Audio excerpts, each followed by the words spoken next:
Hello and welcome. I'm glad you're here. Maybe you've had a long day, one of those days where the hours stretched and contracted in strange ways, where you moved through meetings or errands or obligations like a traveler crossing familiar but somehow exhausting terrain.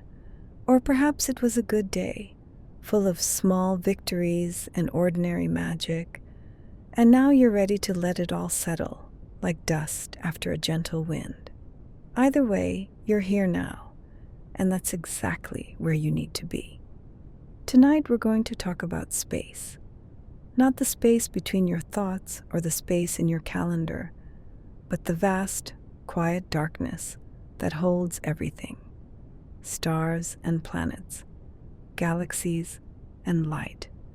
Mysteries that have been unfolding for billions of years, while we've been here for just the briefest moment, learning to wonder about it all. Space is a good companion for sleep. It's patient. It's been around long enough to know that some questions don't need immediate answers, that some things are beautiful precisely because they remain mysterious.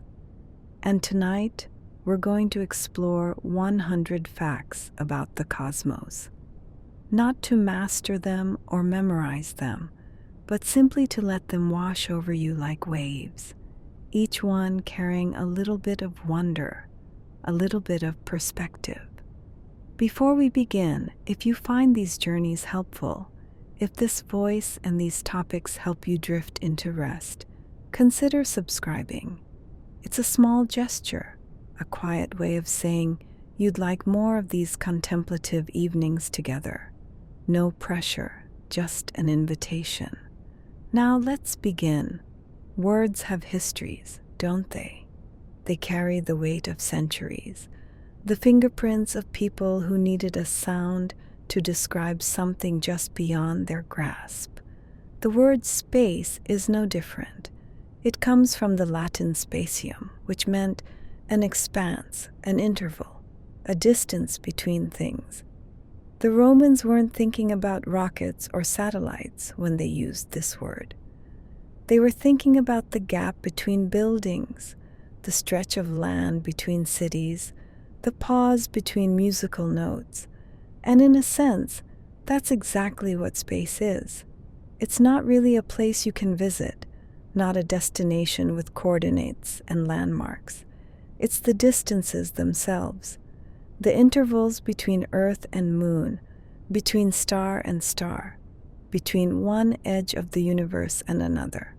Space is what separates everything, and paradoxically, it's also what connects everything.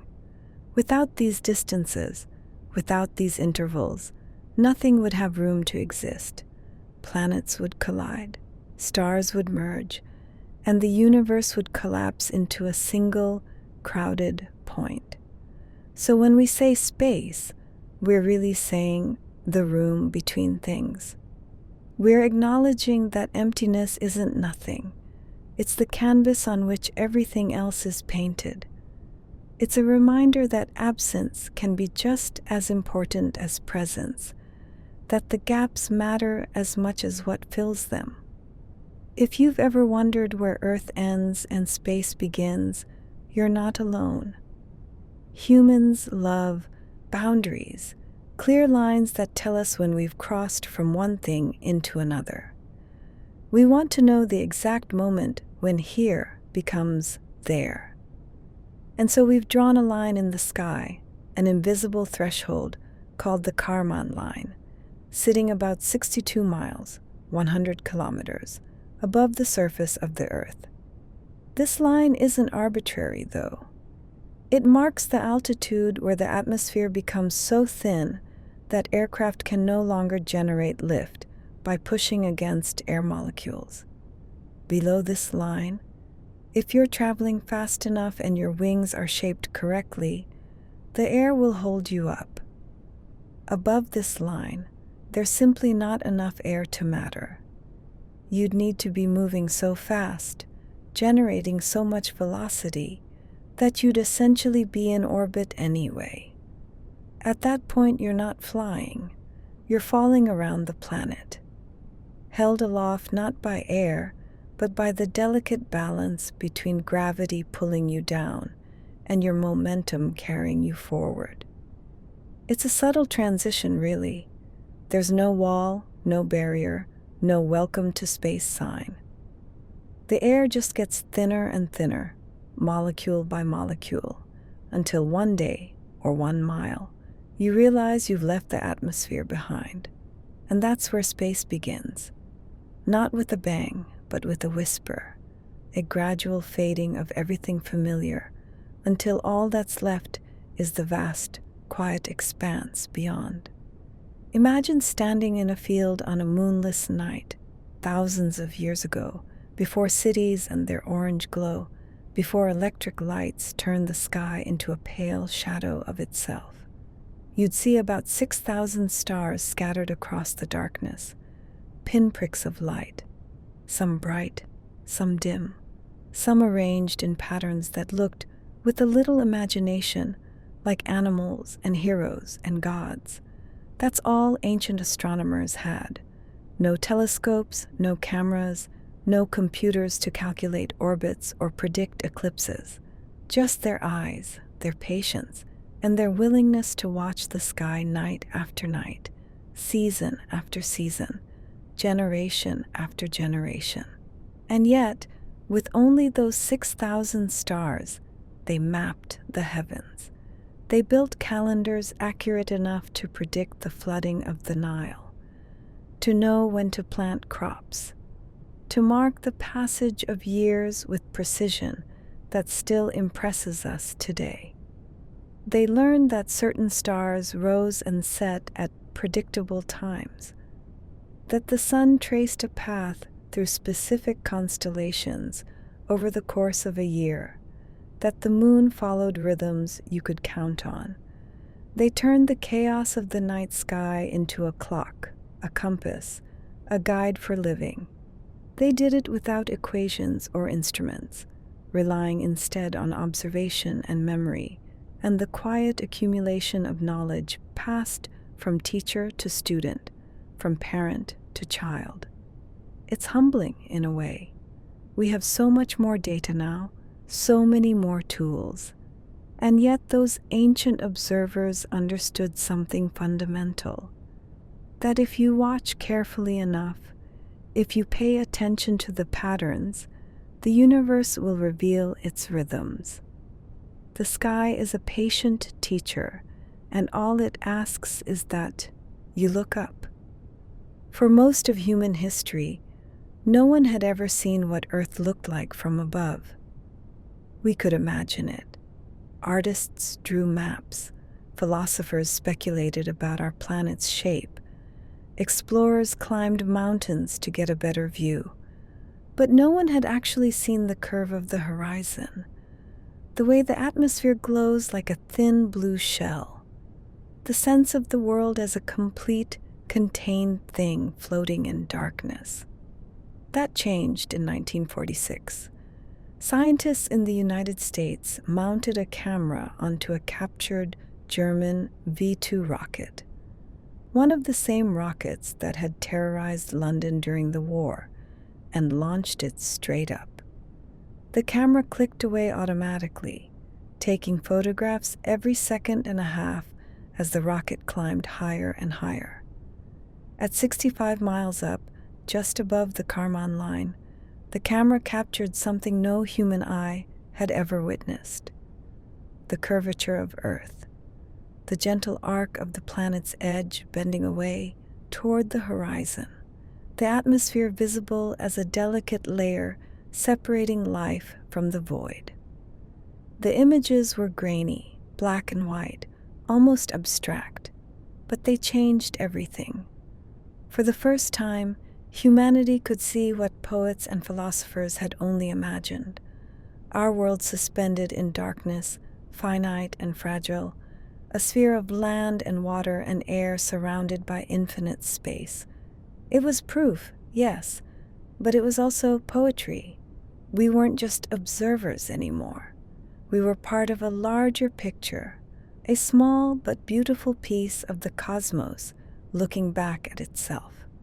And all it took was a rocket, a camera, and the willingness to look beyond the edge of what we thought we knew.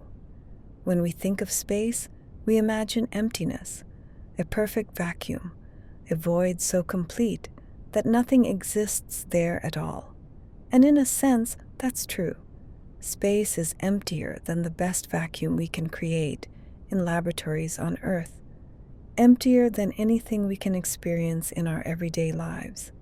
But empty is a relative term, and space, it turns out, isn't quite as empty as we think. On average, space contains about 1 atom per cubic centimeter. That doesn't sound like much, and it isn't. A cubic centimeter is about the size of a sugar cube, and inside that tiny volume, you'd find, on average, a single atom drifting alone. Contrast that with Earth's atmosphere, where that same sugar cube volume contains trillions upon trillions of molecules crowded together, bouncing off each other in constant motion. Space is incomparably sparse, a place where matter is stretched so thin it's almost not there. But here's the thing. When you add up all those single atoms across the vast distances of space, across light years and parsecs and the gaps between galaxies, those scattered particles add up. In fact, most of the ordinary matter in the universe isn't locked up in stars or planets or clouds of gas. It's out there in the emptiness, dispersed so widely that it's almost invisible, but still there, still real, still part of the cosmic inventory. So space isn't nothing. It's something stretched almost to the point of nothingness, a presence so diluted it feels like absence. It's the quietest whisper of matter in the loudest silence imaginable, and somehow that makes it even more mysterious. Cold is a strange thing. We talk about it as if it's a substance, something that creeps into rooms or clings to skin, but really, cold is just the absence of heat, the slowing down of molecules until they barely move at all. And in space, where there's almost nothing to move in the first place, the temperature drops to nearly the coldest it can possibly be. Empty space sits at about 454 degrees Fahrenheit, or 270 degrees Celsius.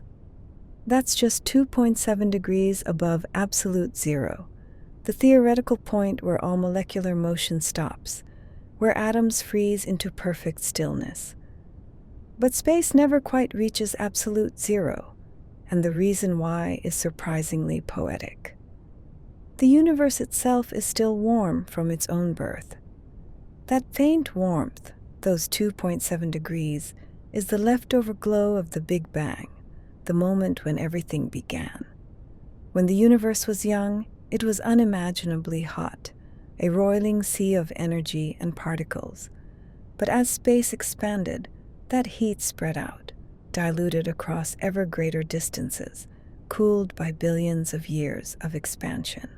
What's left is a faint whisper of that primordial fire, a barely there warmth that fills the cosmos like the memory of a flame.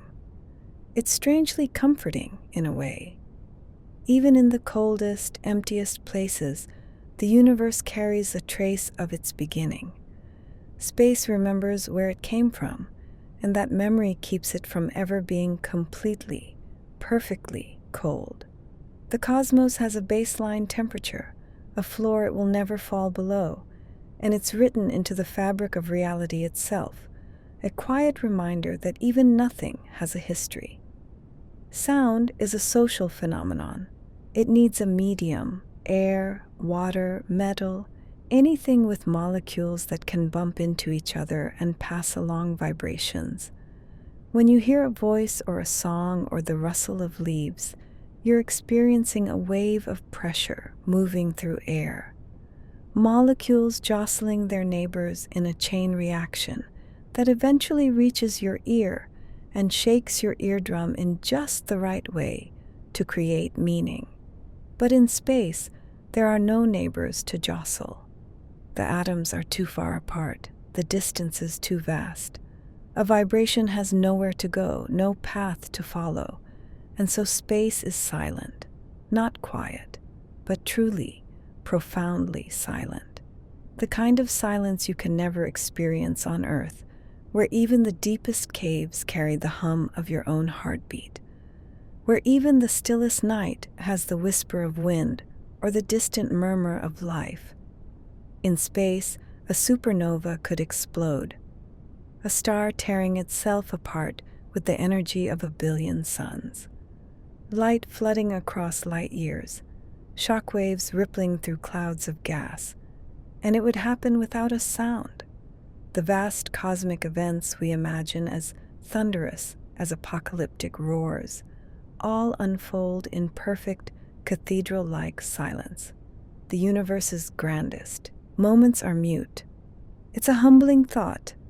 All that drama, all that violence and beauty and transformation, and not a whisper reaches us except through light. Space speaks in frequencies we can see but never hear, in colors and wavelengths that bypass our ears entirely. The cosmos is silent, and maybe that's appropriate. Maybe some things are too vast for sound, too profound for noise. Time is negotiable, it turns out. We think of a day as the rhythm of one sunrise and one sunset, the slow rotation of Earth bringing us through light and darkness, and light again. It's the beat by which we organize our lives, morning routines and evening meals, the natural pulse of waking and sleeping. But on the International Space Station, that rhythm accelerates into something almost dreamlike. The station orbits Earth every 90 minutes. Think about that. In the time it takes you to watch a movie or cook dinner or drift through a lazy afternoon, astronauts on the ISS complete an entire circuit of the planet. They watch the sun rise, climb across the sky, and set again. Then 45 minutes later, it rises again. 16 sunrises, 16 sunsets, every single day. What does that do to your sense of time? How do you sleep when the sun keeps appearing and disappearing every hour and a half? How do you decide when morning is when morning comes 16 times before you've had a chance to finish your breakfast?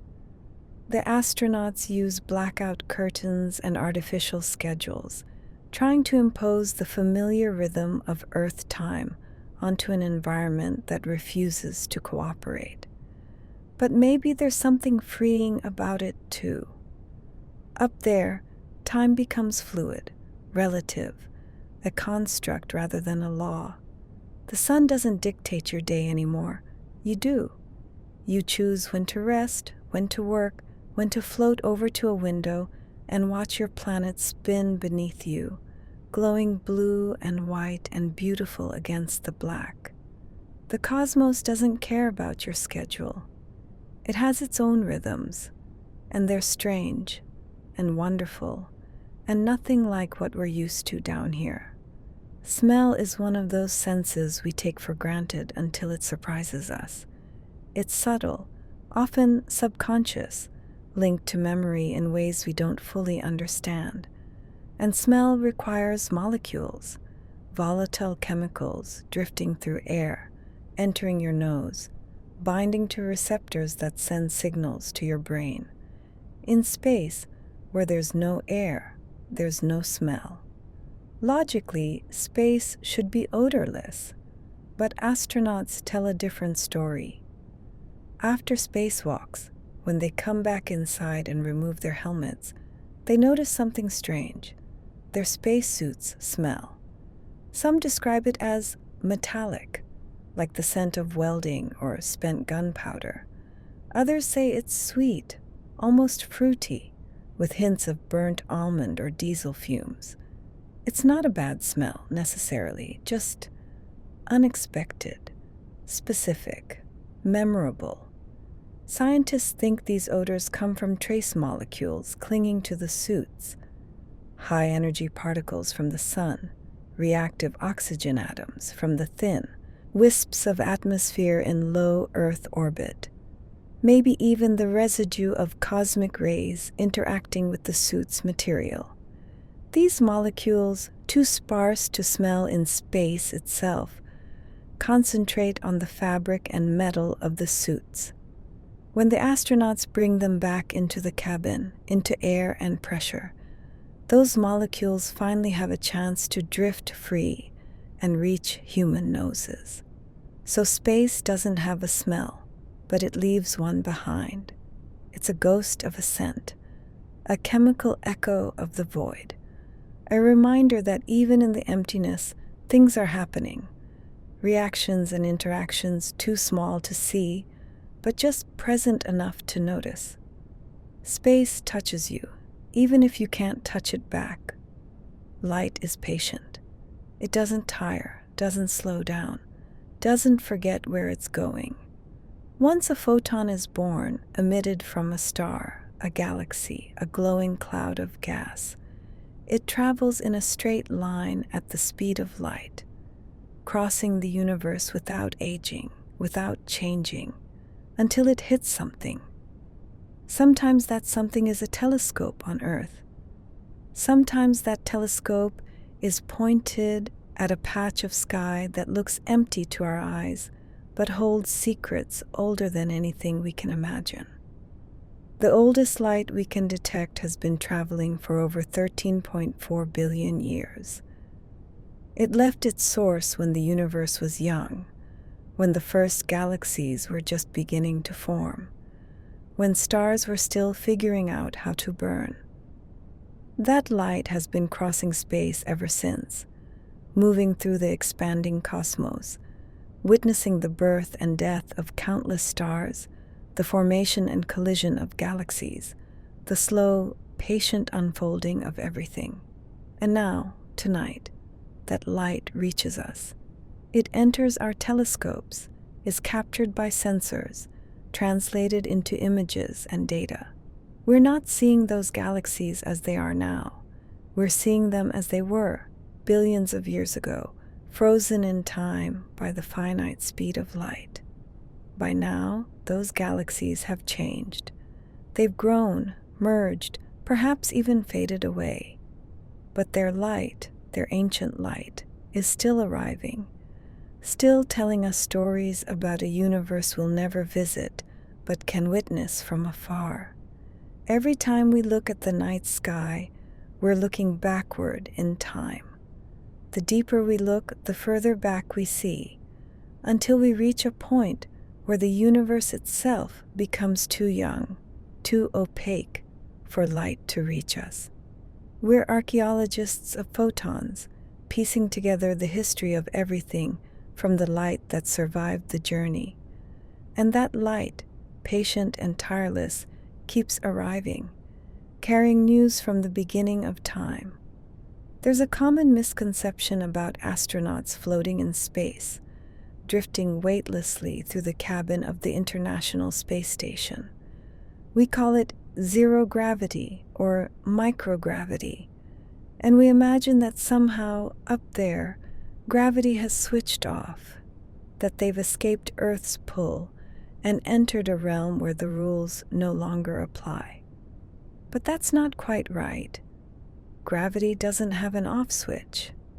It doesn't fade away at some particular altitude or respect some invisible boundary. At the height of the ISS, about 250 miles up, Earth's gravity is still pulling with about 90% of the strength it has at the surface. The astronauts aren't weightless because gravity disappeared. They're weightless because they're falling. Think of it this way. Imagine throwing a ball horizontally. It travels forward while simultaneously falling downward, tracing a curved path until it hits the ground. Now imagine throwing it faster. The curve gets longer. The ball travels farther before landing. Faster still, and the ball might travel miles before touching down. Now throw it impossibly fast. so fast that as it falls toward Earth, Earth's curved surface falls away beneath it at the exact same rate. The ball never hits the ground. It just keeps falling around the planet, circling endlessly in what we call an orbit. That's what the astronauts are doing. They're falling toward Earth, pulled by gravity just like everything else, but they're also moving sideways so fast, about 7,500 miles per hour, that they keep missing the planet. They fall around it instead of into it. And because everything in the space station is falling at the same rate, the walls, the equipment, the astronauts themselves, there's no sensation of weight, no up or down, just the endless, graceful fall that never ends. Gravity is still there, it always is. But when you're falling freely, when nothing stops your descent, gravity becomes invisible. You and everything around you accelerate together, and in that shared falling, weight disappears. It's not the absence of gravity that makes astronauts float. It's gravity perfectly balanced by motion, creating a kind of perpetual freefall that looks from the inside like freedom from all forces. We spend our lives oriented. The ground is down, the sky's up, and our bodies know this so instinctively that we rarely think about it. We build buildings that reach upward, dig wells that go downward, describe emotions as feeling high or low. Direction seems absolute, obvious, written into the nature of reality itself. But step away from Earth, or any planet, any star, any massive object, and that certainty evaporates. In deep space, between the galaxies, there is no up, there's no down, no north, no south, no universal coordinate system that everyone agrees on. Direction becomes entirely relative, a matter of choice rather than fact.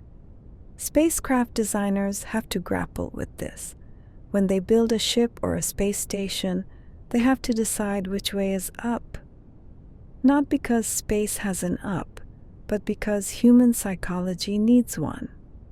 We're more comfortable when there's a ceiling and a floor, even if they're arbitrary. So they paint one wall a different color, or put lights in specific places, or arrange furniture to suggest orientation. They create the illusion of direction in a place where direction doesn't exist. Astronauts experience this firsthand. During a spacewalk, untethered from the station, floating in the void, they report a strange sensation, a kind of disorientation where their sense of up and down starts to drift, where Earth might be above them, or beside them, or beneath them, and it all feels equally valid. Some find it liberating.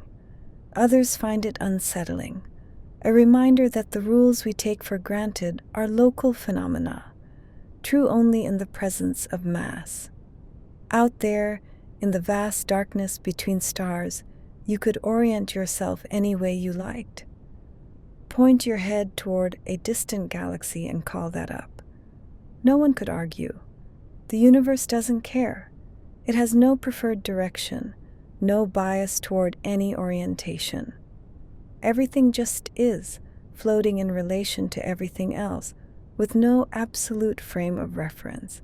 It's democracy taken to a cosmic extreme.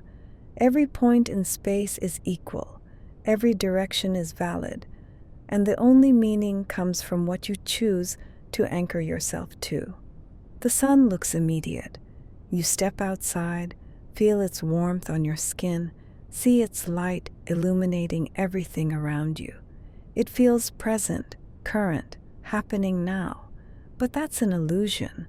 The sun you're experiencing is the sun as it was more than 8 minutes ago. Light is fast, the fastest thing in the universe, traveling at 186,282 miles per second. Nothing with mass can match it. Nothing can overtake it. And yet, even at that incredible speed, Light from the sun takes 8 minutes and 20 seconds to cross the 93 million miles between our star and our planet. That sunlight touching your face right now began its journey before you finished breakfast, before you checked your phone, before you decided what to wear today. This creates a peculiar kind of time lag. If the sun suddenly vanished, if some cosmic catastrophe snuffed it out like a candle, we wouldn't know for more than 8 minutes. We'd go about our days, bathed in light that was already orphaned, already meaningless, radiating from a star that no longer existed. For those 8 minutes, we'd live in a lie, a beautiful fiction maintained by the finite speed of information. The same principle applies everywhere in space, but on larger scales. Look at the nearest star beyond the sun, and you're seeing it as it was more than 4 years ago. Gaze at the Andromeda Galaxy, and you're witnessing light that left there 2.5 million years ago, when our ancestors were just learning to walk upright. The universe presents itself to us not as it is, but as it was. A cosmic history book written in light, each page delayed by distance. Every sunrise is a memory. Every sunset is a postcard from the past. We live in the present, but we see the past, and there's no way around it. The speed of light is finite, and so we're forever looking backward, receiving updates from a universe that has already moved on. The now we perceive is always then, and the real now, the objective, universal now, is something we can never access. We're trapped in our own light cone, seeing only what has had time to reach us, forever, chasing a present that stays just out of reach. Expansion is a tricky concept. When we think of something expanding, we imagine it growing into a space that already exists. A balloon inflating into a room, a city sprawling into surrounding countryside, a bubble enlarging into the water around it. There's always something outside, some larger container holding the thing that's expanding. But the universe's expansion doesn't work that way. Space itself is expanding, not into anything, not pushing against any boundary, not filling any pre-existing void. The distances between galaxies are growing, the fabric of space is stretching, and there's no outside for it to expand into. The universe doesn't have an edge, and it doesn't need a container. It's all there is. Think of it like this. Imagine a two-dimensional creature living on the surface of a balloon. As the balloon inflates, the creature notices that all the dots on the balloon, representing galaxies, are moving away from each other. But the creature isn't aware of the balloon's interior or the room it's inflating into.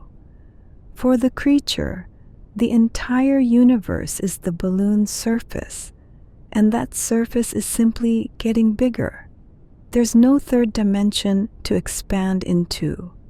Expansion is an intrinsic property of the space itself. That's what's happening with our universe. Galaxies aren't flying through space away from each other. Space is growing between them, carrying them apart like raisins in rising bread dough. The galaxies themselves aren't moving. They're mostly sitting still relative to their local space.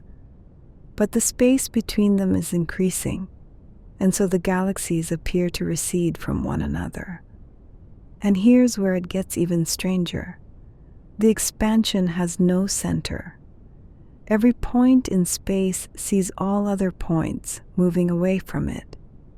If you were standing in a distant galaxy, you'd see our Milky Way receding, just as we see that galaxy receding from us.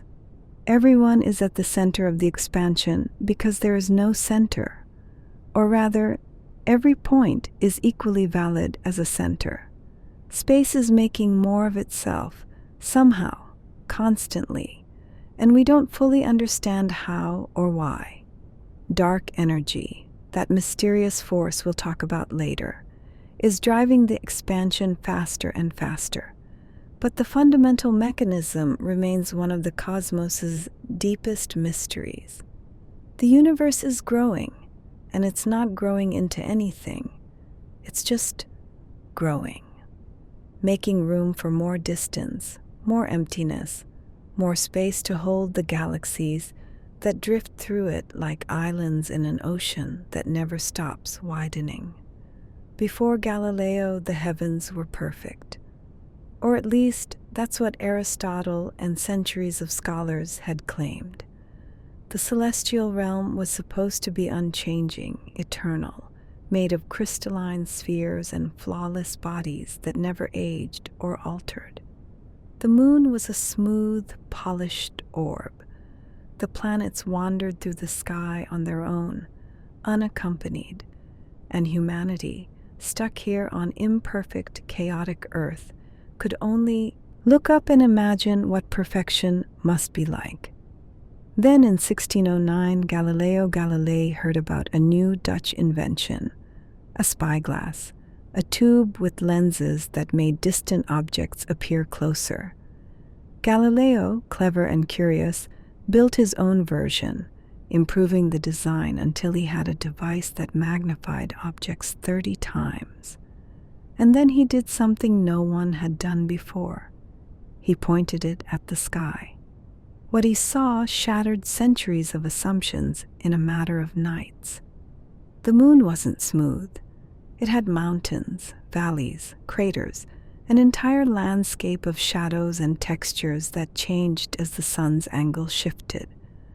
The moon was a place, not a perfect sphere, but a world with features, with geography. Suddenly, the celestial wasn't so different from the terrestrial after all. Then he looked at Jupiter and saw something even more extraordinary. 4 points of light moving around the planet, changing position night after night. They weren't stars. Stars didn't move like that. They were moons, satellites orbiting Jupiter the way our moon orbits Earth. This was revolutionary.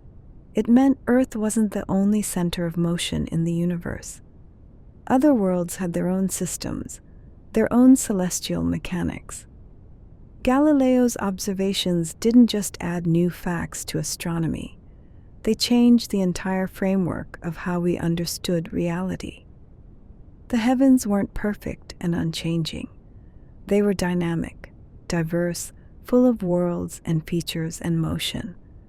And all it took was a simple tube with lenses, a clear night, and the willingness to look closely at things everyone assumed they already understood.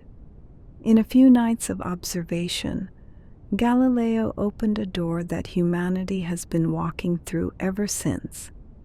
He showed us that the cosmos is knowable, that our tools can extend our senses beyond their natural limits, that looking more carefully reveals worlds we didn't know existed. He was the first person to truly see space, not just the lights in the sky, but the objects themselves, real and textured and waiting to be explored. Storms on Earth come and go. A hurricane builds, sweeps across the ocean, makes landfall, and dissipates, all in a matter of days or weeks. Thunderstorms brew in an afternoon and fade by evening. Even the most persistent weather systems last only weeks before the atmosphere shuffles itself into new patterns and the storm dissolves into history. But Jupiter plays by different rules. The great red spot, that enormous rust-colored oval in Jupiter's southern hemisphere, is a storm that has been spinning for at least 350 years. We know this because astronomers in the 1600s recorded seeing it, drawing its distinctive shape in their journals. And it was probably there long before that, perhaps for centuries, or even millennia before anyone on Earth had telescopes powerful enough to notice it. This isn't a small storm. The Great Red Spot could swallow 2 or 3 Earths whole.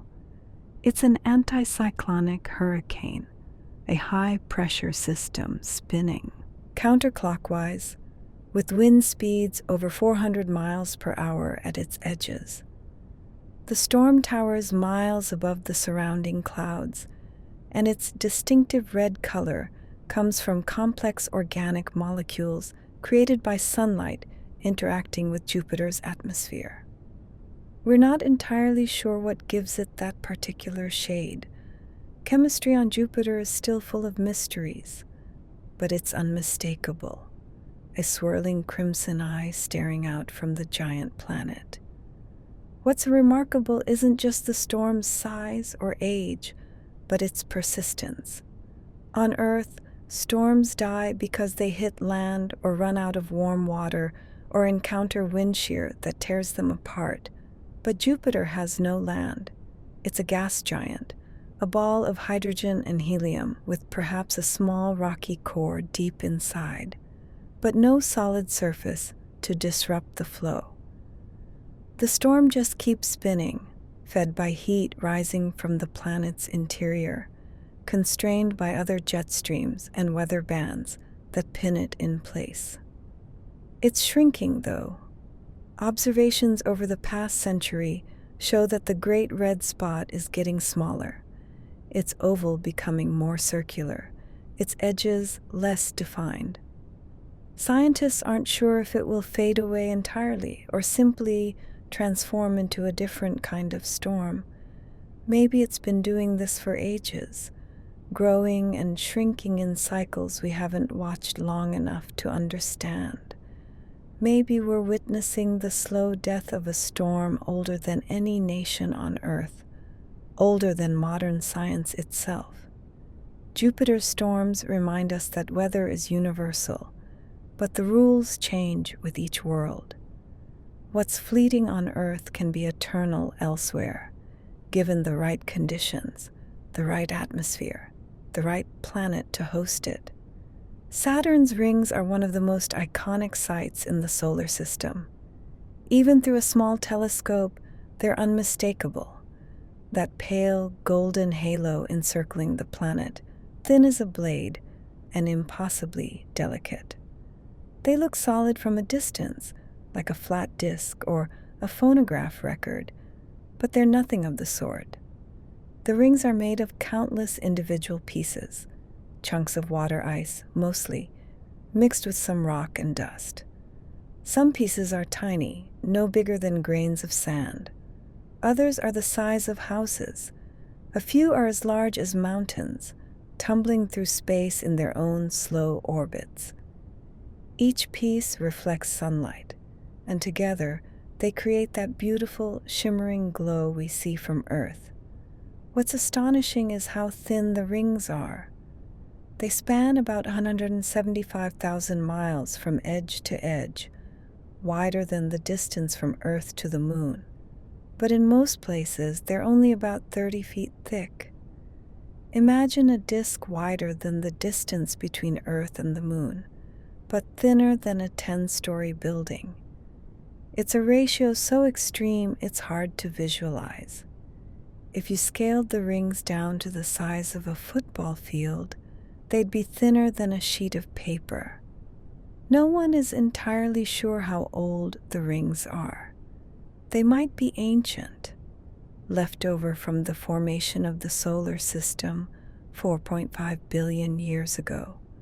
Or they might be relatively young, only a few 100 million years old, formed when a moon wandered too close to Saturn and was torn apart by tidal forces.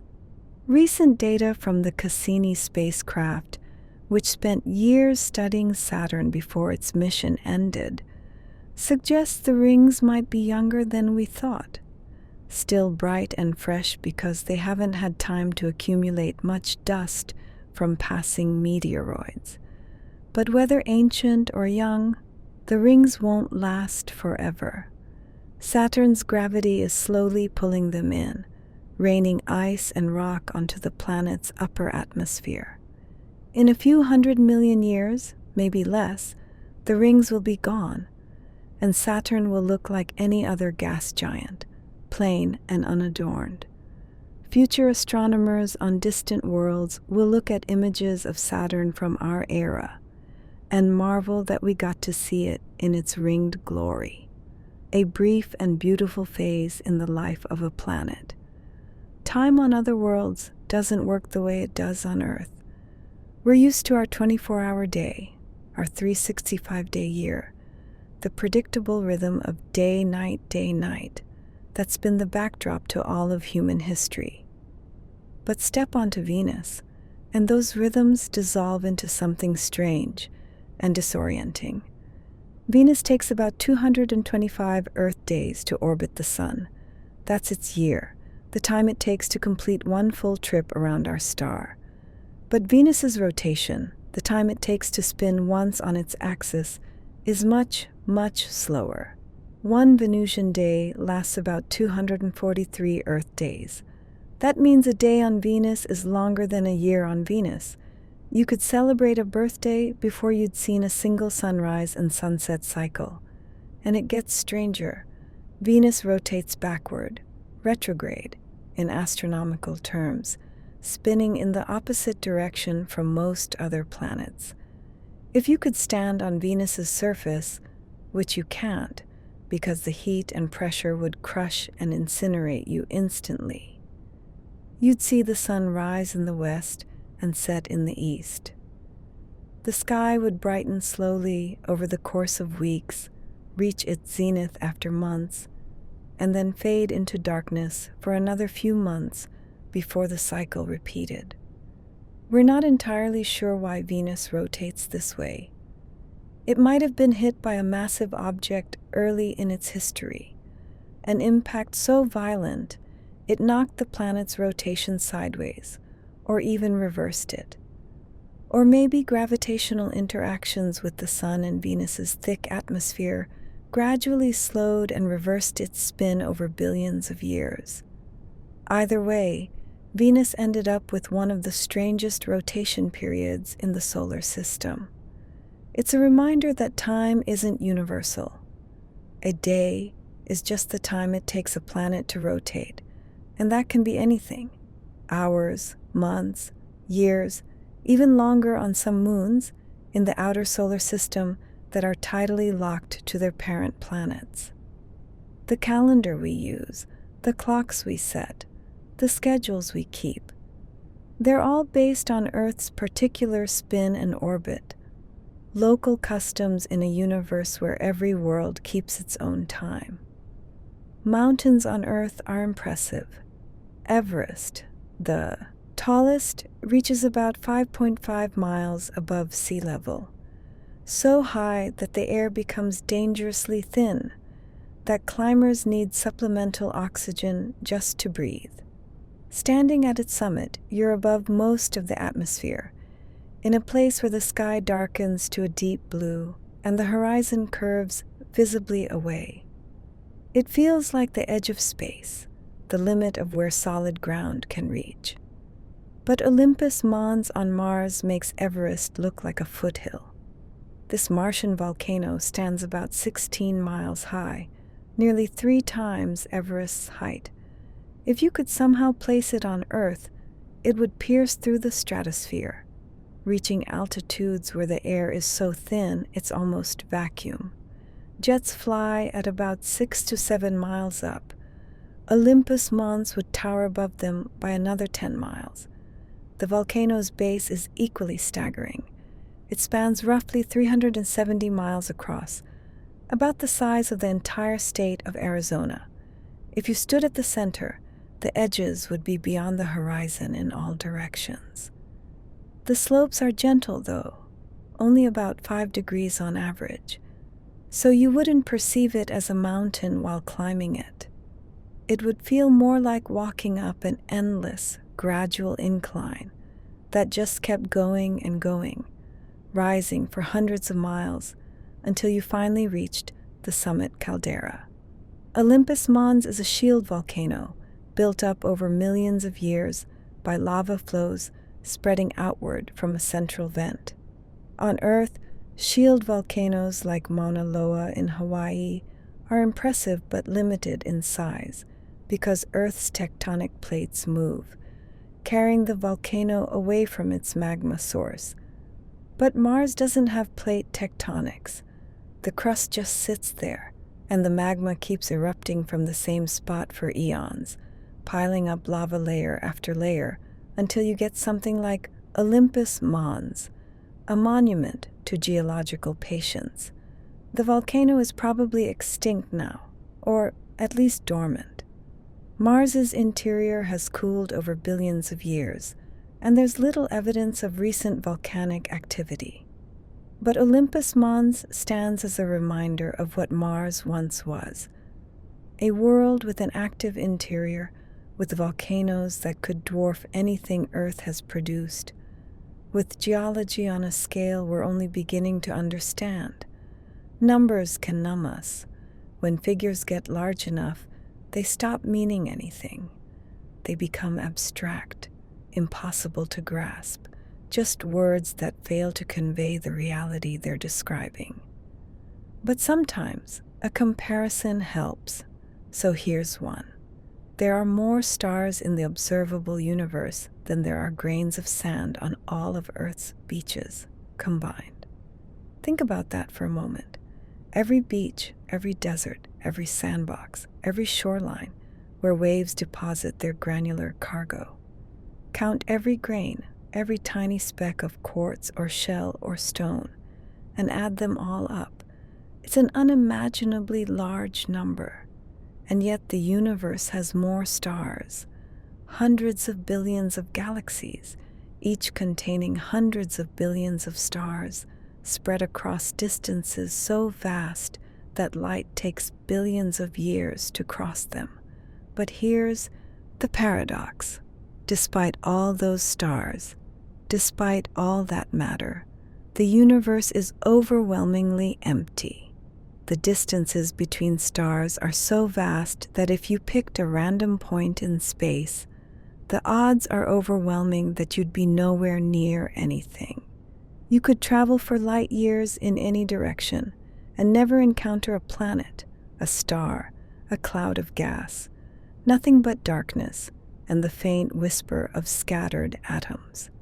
The universe is fundamentally about absence. It's a vast emptiness, occasionally punctuated by islands of matter, by structures made of atoms that have somehow clumped together against the general tendency toward dispersion. We live on one of those islands, orbiting a star that's one of trillions, in a galaxy that's one of hundreds of billions, and all around us, beyond the light and warmth and gravity that makes our existence possible, there's nothing, just space, empty and patient and infinite, or at least so large we can't tell the difference. It's a strange kind of abundance, more stars than we can count, but so spread out that isolation is the norm and congregation the exception. The cosmos is crowded and empty at the same time, full of nothing. And that paradox defines almost everything about how the universe works. Wind is invisible pressure, air moving from one place to another, driven by differences in temperature and the rotation of the planet beneath it. On Earth, we experience wind as anything from a gentle breeze to a destructive hurricane. The strongest winds in our most severe storms might reach 200 miles per hour. Fast enough to tear roofs from buildings, uproot trees, reshape coastlines. But Neptune, that distant ice giant orbiting in the cold outer reaches of the solar system, has winds that make Earth's hurricanes look gentle. Neptune's winds can reach speeds of 100-200 miles per hour or more, faster than the speed of sound on Earth, fast enough to circle the planet in just a few hours. These are supersonic storms on a world so far from the sun that sunlight arrives 900 times dimmer than it does on Earth. And that's the puzzle. Wind needs energy. On Earth, the sun heats the atmosphere unevenly, creating pressure differences that drive air movement. The more heat, the stronger the winds. But Neptune receives almost no solar energy. It's 30 times farther from the sun than we are, orbiting in perpetual twilight. By all logic, it should be a calm world, its atmosphere sluggish and still. Yet Neptune rages. The winds tear across its atmosphere in jet streams, creating storms that dwarf anything Earth experiences. Scientists think the energy comes from inside. Neptune radiates more heat than it receives from the sun, suggesting some internal heat source, perhaps leftover warmth from the planet's formation or ongoing chemical processes in its interior. Whatever the source, it's enough to power the fastest winds in the solar system on a planet that should, by all accounts, be quiet and cold. It's a reminder that we don't fully understand planetary atmospheres yet. Each world has its own personality, its own ways of moving and changing. Neptune, distant and dark, is somehow a place of constant motion, of winds that howl through the blue-green haze of methane clouds, invisible but relentless, the fastest currents in a solar system full of mysteries. Mercury is a world of extremes. It orbits closer to the sun than any other planet, about 36 million miles away compared to Earth's 93 million. During its long day, which lasts 59 Earth days, temperatures on the sunlit side can reach 800 degrees Fahrenheit, hot enough to melt lead. The surface bakes under relentless solar radiation, scorched and airless, seemingly the last place you'd expect to find ice. And yet ice is there. In craters near Mercury's poles, permanently shadowed regions that never see sunlight, instruments have detected water ice, not just traces, but significant deposits, billions of tons of frozen water hiding in the darkness, just a few hundred miles from some of the hottest places in the solar system. How is this possible? The answer lies in geometry and the absence of atmosphere. Mercury's axis is almost perfectly upright. It doesn't tilt the way Earth does.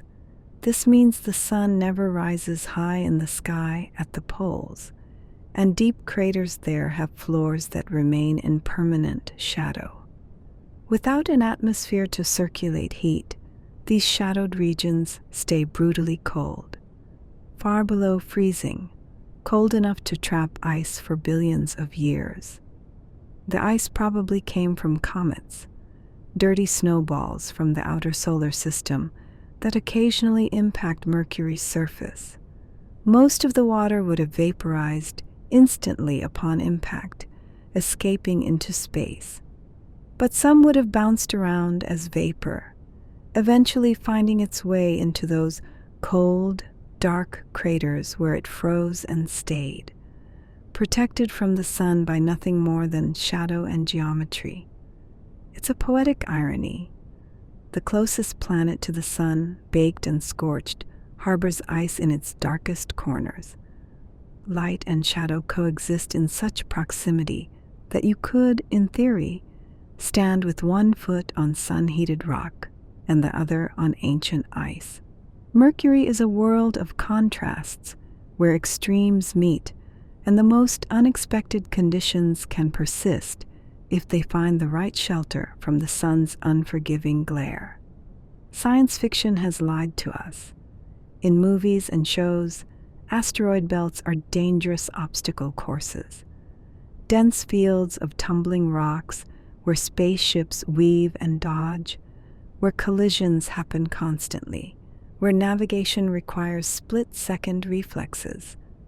It makes for dramatic visuals, but it's nothing like reality. The asteroid belt, that region between Mars and Jupiter, where millions of rocky remnants orbit the sun, is vast. It stretches across tens of millions of miles.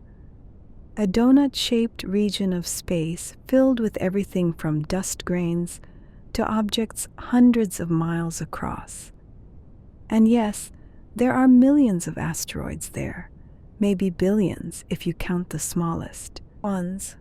But space is so large, and the asteroids so spread out, that you could fly a spacecraft through the belt without even seeing one, let alone hitting it. The average distance between asteroids is measured in hundreds of thousands of miles. If you were standing on an asteroid, looking around with the naked eye, you probably wouldn't see any other asteroids.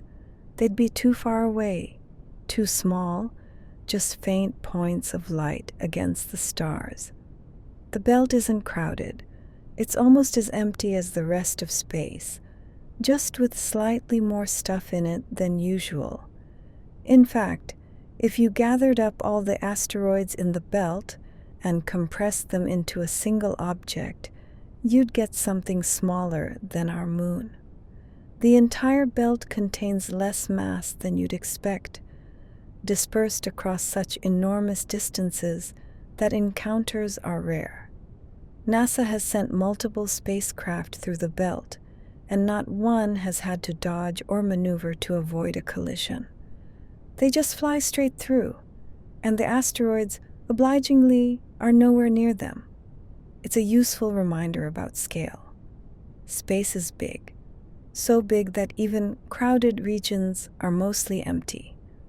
The asteroid belt isn't a wall or barrier. It's just a slightly higher concentration of rocks in an ocean of nothingness, and navigating it is mostly a matter of pointing your spacecraft in the right direction and waiting for the other side to arrive. Jupiter is a guardian, though it doesn't know it. This massive planet, more than twice as massive as all the other planets combined, sits in the outer solar system like a gravitational shield, its immense pull influencing the paths of countless comets and asteroids that wander in from the cold reaches beyond. Comets originate in the Kuiper Belt and Oort cloud, distant reservoirs of icy bodies left over from the solar system's formation.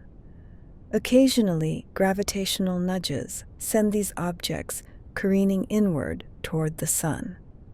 As they approach the inner solar system, where Earth and the other rocky planets orbit, Jupiter's gravity often intercepts them.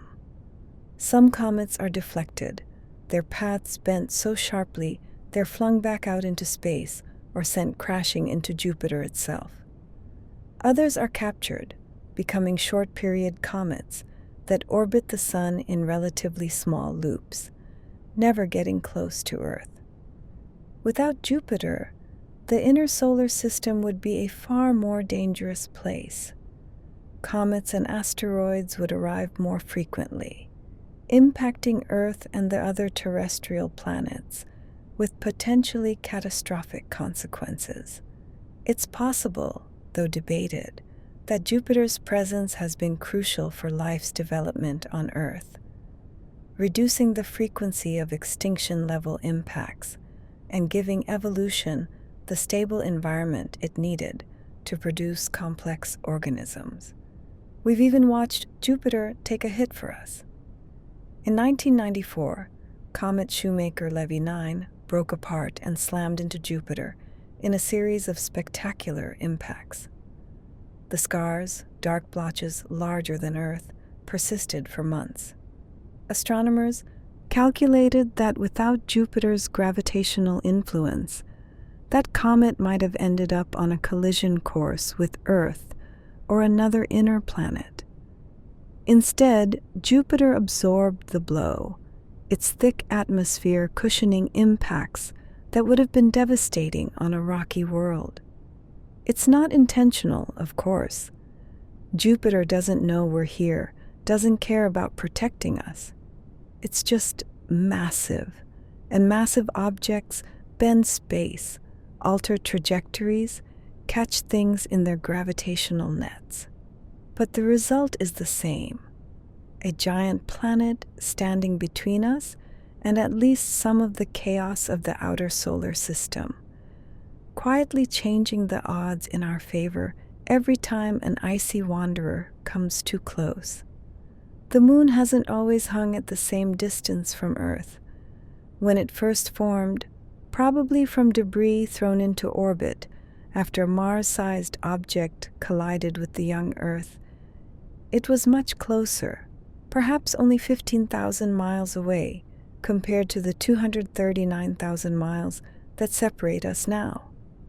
Back then, the moon would have dominated the sky, appearing more than 10 times larger than it does today, and Earth's day was only about 5 hours long because our planet spun much faster. But gravity is a patient force, and over billions of years, it's been rearranging this system. The moon's gravity pulls on Earth's oceans, creating tides, bulges of water that follow the moon as Earth rotates beneath it. But Earth's rotation carries these bulges slightly ahead of the moon, and the gravitational interaction between the bulges and the moon acts like a brake, gradually slowing Earth's rotation. At the same time, angular momentum is conserved, so as Earth slows down, the moon must move farther away to balance the books. The rate is slow, about 1.5 inches per year, roughly the same rate your fingernails grow. It's imperceptible on human timescales.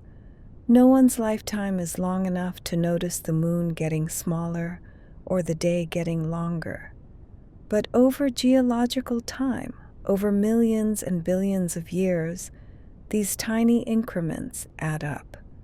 Hundreds of millions of years ago, when dinosaurs walked the Earth, the moon was closer and days were shorter, perhaps 23 hours instead of 24. Go back to the age of the first complex life, and days might have been only 21 hours long. The moon has been retreating throughout Earth's history, and it will continue to do so, though the rate is slowing as Earth's rotation slows. Eventually, in the far future, billions of years from now, Earth and the moon will become tidally locked to each other. Earth's rotation will have slowed until one day lasts as long as the moon's orbit, and the moon will hang motionless in the sky above one hemisphere, never rising or setting, while the other hemisphere never sees it at all. And even then, the moon will continue to drift slower and slower until other forces, perhaps the sun's evolution, intervene. Time changes everything, even the most stable-seeming arrangements. The moon is leaving us inch by inch, year by year, and there's nothing we can do about it.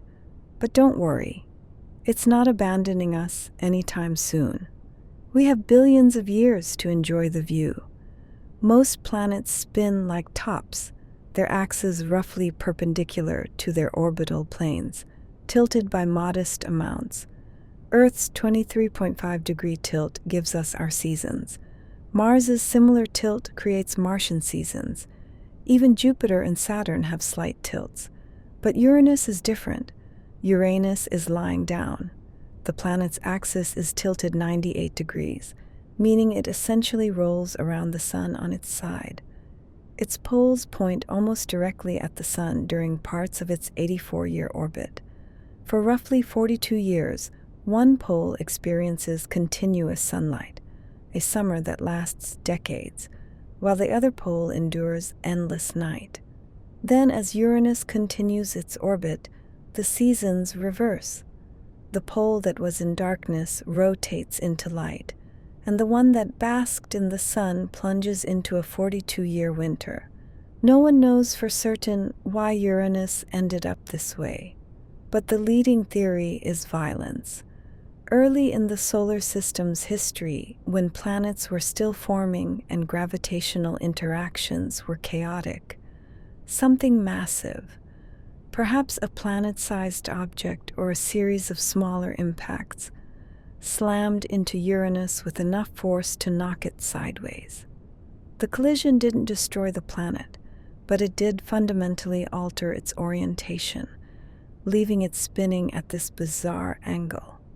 There's evidence to support this. Uranus's moons orbit around its equator, matching the planet's tilted orientation. If the moons formed after the collision, from debris thrown into orbit by the impact, that would explain why they follow the planet's skewed geometry. And Uranus's magnetic field is strangely offset and tilted relative to its rotation axis, possibly a lingering consequence of that ancient catastrophe.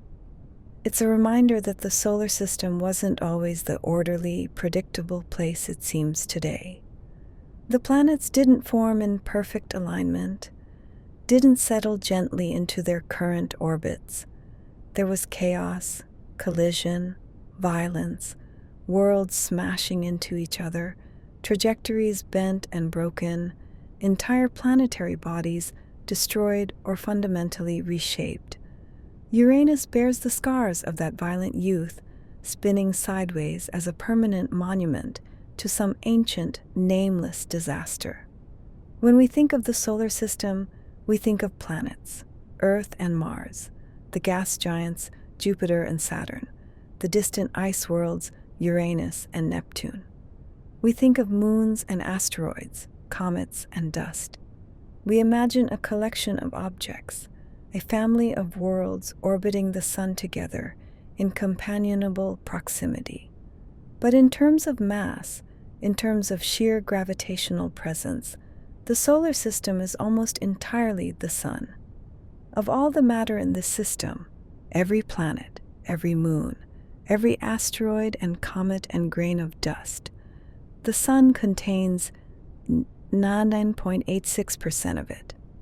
Everything else, all the diverse and beautiful worlds we study and dream about visiting, amounts to a rounding error, a tiny fraction of the total mass. Jupiter, the largest planet, makes up most of that remaining 0.14%. All the other planets combined are smaller than Jupiter, and even Jupiter, massive as it is only about 1,000th the mass of the Sun. If you could somehow put Jupiter on a scale with the Sun, you'd need 1,000 Jupiters to balance it. This tells us something fundamental about how solar systems form. They're not collections of equal partners. They're hierarchies dominated by a central star. The planets are leftovers, condensed from the remaining material in the disk of gas and dust that surrounded the young sun. Most of the original material fell into the sun or was blown away by solar wind. What remained, that 0.14%, was just barely enough to form the rich diversity of worlds we see today. It's humbling, in a way. Earth, with all its oceans and continents, its teeming life and human civilizations, represents an infinitesimally small fraction of the solar system's mass. We're barely here, gravitationally speaking, and yet here we are, complex, conscious, studying the vast star that makes up nearly everything, trying to understand our place in a system that is, fundamentally, not ours, but the sun's. Comets are wanderers, visitors from the cold outer reaches of the solar system.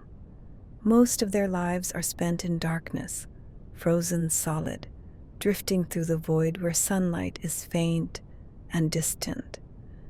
But occasionally, gravitational nudges send them falling inward, toward the warmth of the sun, and as they approach, they begin to change. The heat of the sun doesn't melt comets the way it might melt an ice cube. There's no liquid water dripping off them. Instead, the ice sublimates, turning directly from solid to gas without passing through a liquid phase. Jets of vapor stream off the comet's surface, carrying dust and debris with them, creating a glowing cloud around the nucleus called a coma. This cloud can grow enormous, larger than Jupiter in some cases, though it's incredibly thin, barely more substantial than a hard vacuum. But the most dramatic feature is the tail. As the vapor and dust stream away from the comet, they're pushed by two forces: radiation pressure from sunlight and the solar wind, that constant stream of charged particles flowing outward from the sun. These forces blow the comet's material away, creating a tail that can stretch for millions of miles across space. Here's the interesting part. The tail always points away from the sun, regardless of which direction the comet is moving. When the comet is approaching the sun, the tail streams behind it. But when the comet swings around and heads back out to the cold outer system, the tail goes ahead of it, blown forward by the sun's pressure. The tail isn't following the comet's motion, it's responding to the sun, a cosmic weather vane showing the invisible pressure of sunlight and solar wind. Comets are temporary, fragile things. Each time they pass close to the sun, they lose mass, ice, vaporized away, never to return. Eventually, after enough orbits, a comet runs out of volatile material and becomes just another dark, rocky object, indistinguishable from an asteroid. But while they last, while they still have ice to sublimate and dust to shed, comets are among the most beautiful objects in the solar system. Glowing visitors from the deep cold, trailing their luminous flags as they dance around the star that will eventually destroy them. When we think of moons, we often think of our moon, gray, cratered, geologically dead for billions of years. It's a silent companion, beautiful in its own way, but essentially inert, a frozen record of ancient impacts with no volcanoes, no atmosphere, no ongoing processes to reshape its surface. But our moon is not typical. The solar system hosts more than 200 known moons, and many of them are far more dynamic, far stranger, far more alive, geologically speaking, than Earth's quiet satellite. Take Io, one of Jupiter's 4 large moons. Io is the most volcanically active body in the solar system, with over 400 active volcanoes constantly resurfacing the moon. Tidal forces from Jupiter squeeze and stretch Io as it orbits, generating enough internal heat to keep the interior molten. Sulfur and sulfur dioxide erupt in spectacular plumes that can reach hundreds of miles above the surface, painting the moon in vibrant yellows, oranges, and reds. Io is being turned inside out by gravity, its surface constantly renewed, ancient craters erased by lava flows. Or consider Enceladus, a small moon of Saturn. Despite its size, only about 300 miles across, Enceladus has enormous geysers erupting from cracks near its south pole, shooting water ice and organic molecules into space. These plumes feed Saturn's E-ring and hint at a subsurface ocean beneath Enceladus's icy shell. Something is warming that ocean, keeping it liquid despite the moon's distance from the sun. It might be tidal heating, like Io, or perhaps radioactive decay in the moon's core. Either way, Enceladus is active, changing, possibly even habitable. Europa, another of Jupiter's moons, is covered in ice, but likely harbors a global ocean beneath its frozen crust, an ocean that might contain more water than all of Earth's oceans combined. Titan, Saturn's largest moon, has lakes and rivers and weather, though the liquid is methane instead of water, and the landscape is both alien and strangely familiar. The solar system's moons are not just rocky balls orbiting larger worlds. They're worlds in their own right, diverse, complex, full of surprises. Some are dead, some are alive with geological activity. Some might harbor life. We've only begun to explore them, but already they've shown us that interesting things happen everywhere, not just on planets, but on their satellites too, in places we never expected to find such dynamism and change. Earth is surrounded by something invisible, something most of us never think about, but that's absolutely essential for life as we know it. It's called the magnetosphere, a vast, teardrop-shaped bubble of magnetic field lines extending thousands of miles into space, generated by the swirling motion of molten iron in Earth's outer core. The sun constantly bombards us with charged particles, the solar wind, a stream of electrons and protons flowing outward at hundreds of miles per second. Without protection, these particles would strip away Earth's atmosphere over time, bombard the surface with radiation, and make life far more difficult, perhaps impossible. Mars, which lost most of its magnetic field billions of years ago, offers a cautionary tale. Its atmosphere has been largely blown away by the solar wind, leaving a thin, cold remnant. But Earth's magnetosphere deflects most of these particles, channeling them around the planet like water flowing around a rock in a stream.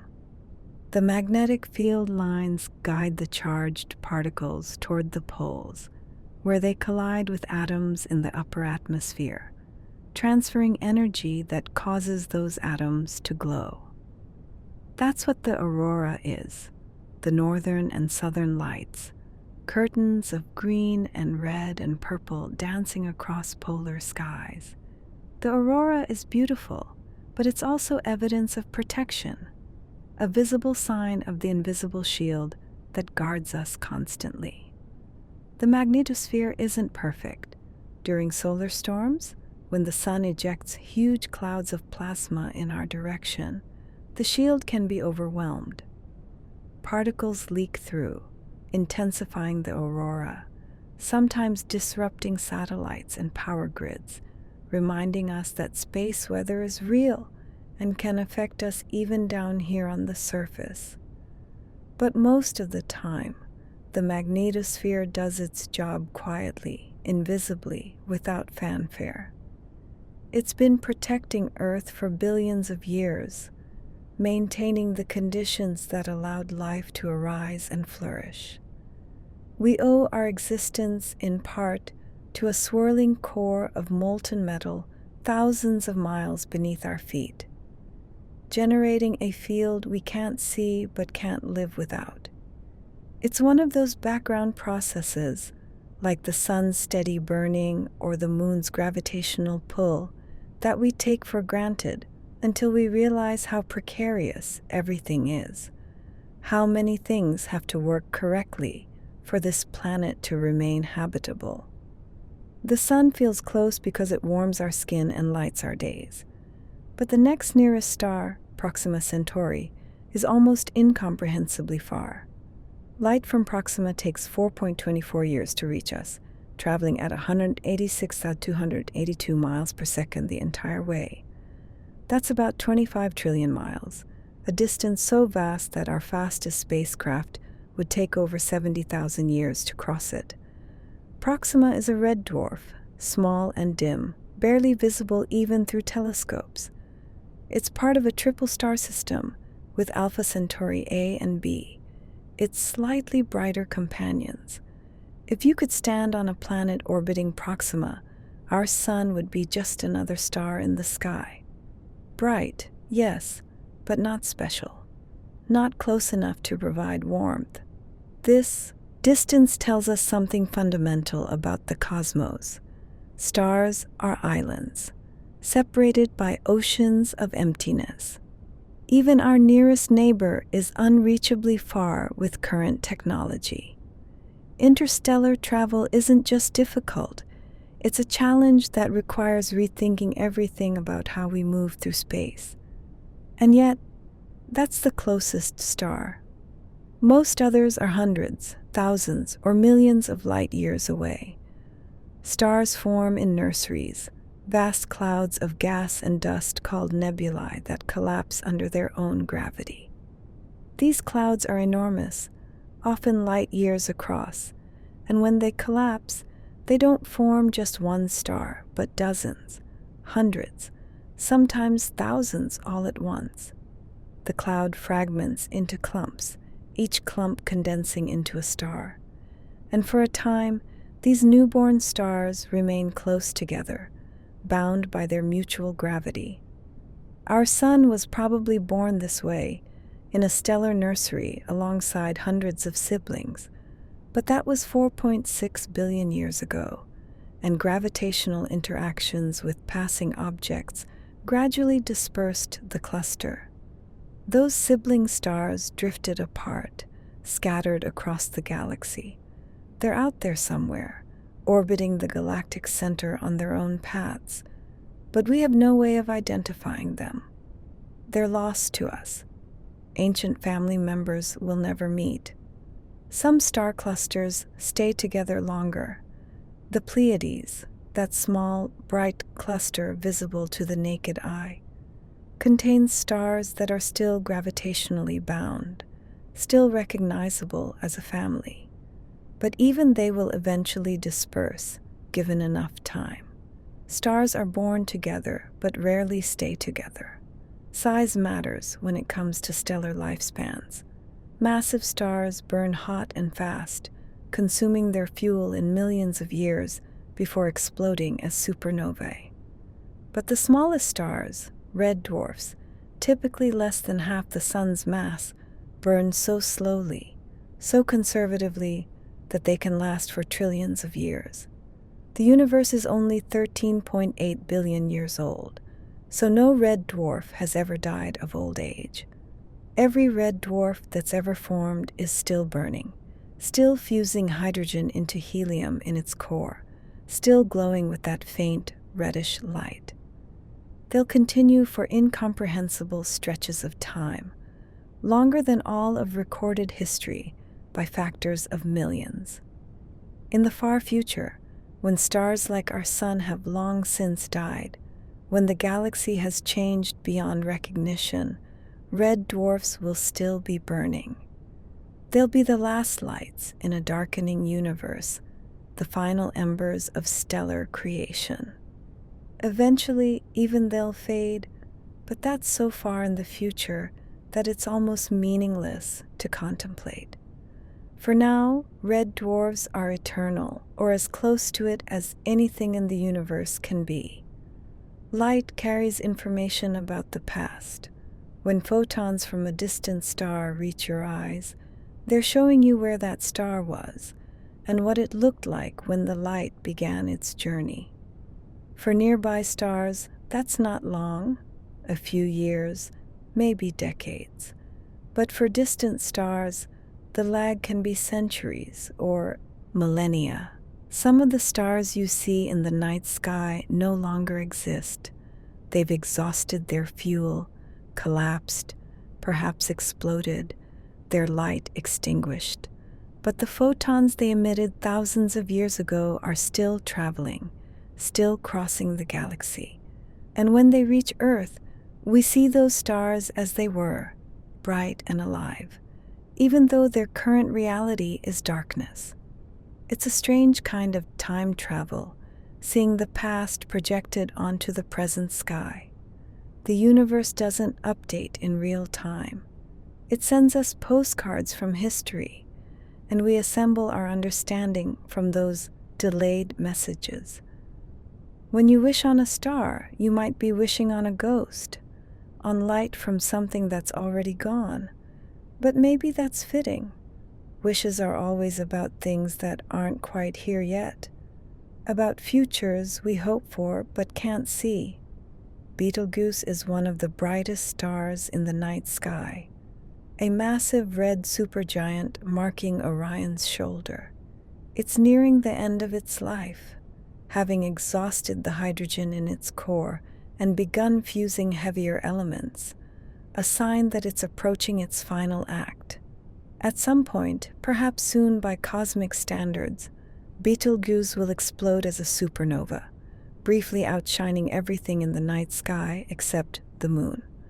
But soon, in astronomical terms, could mean tomorrow or 100,000 years from now.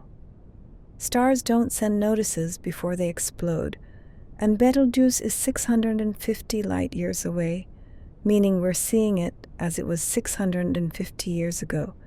If it exploded today, we wouldn't know for more than 6 centuries. And if it exploded last week or last year or a century ago, the light hasn't reached us yet. We're always seeing the past, and for distant objects, that past can be very old. When Betelgeuse does explode, or when we see it explode, it will be spectacular, visible during the day, casting shadows at night. But it won't harm us. The distance is too great. We'll just get a show, a reminder that stars are mortal, that even the brightest lights eventually go out. When a massive star explodes as a supernova, its core collapses under its own gravity, compressing matter to densities that don't exist anywhere else in the universe.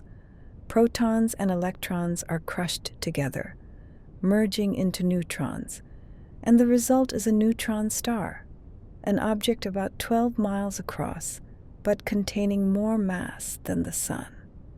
The density is almost impossible to comprehend. A teaspoon of neutron star material would weigh about 6 billion tons, more than all the cars on Earth combined. If you could somehow bring that teaspoon to Earth's surface, it would instantly sink to the planet's core, punching through rock and metal like they were air. Neutron stars are also incredibly smooth. Gravity is so strong that any irregularities, mountains, valleys, anything taller than a few millimeters, would be crushed flat instantly. The surface is a perfect featureless sphere, harder than diamond, hotter than the Sun's core.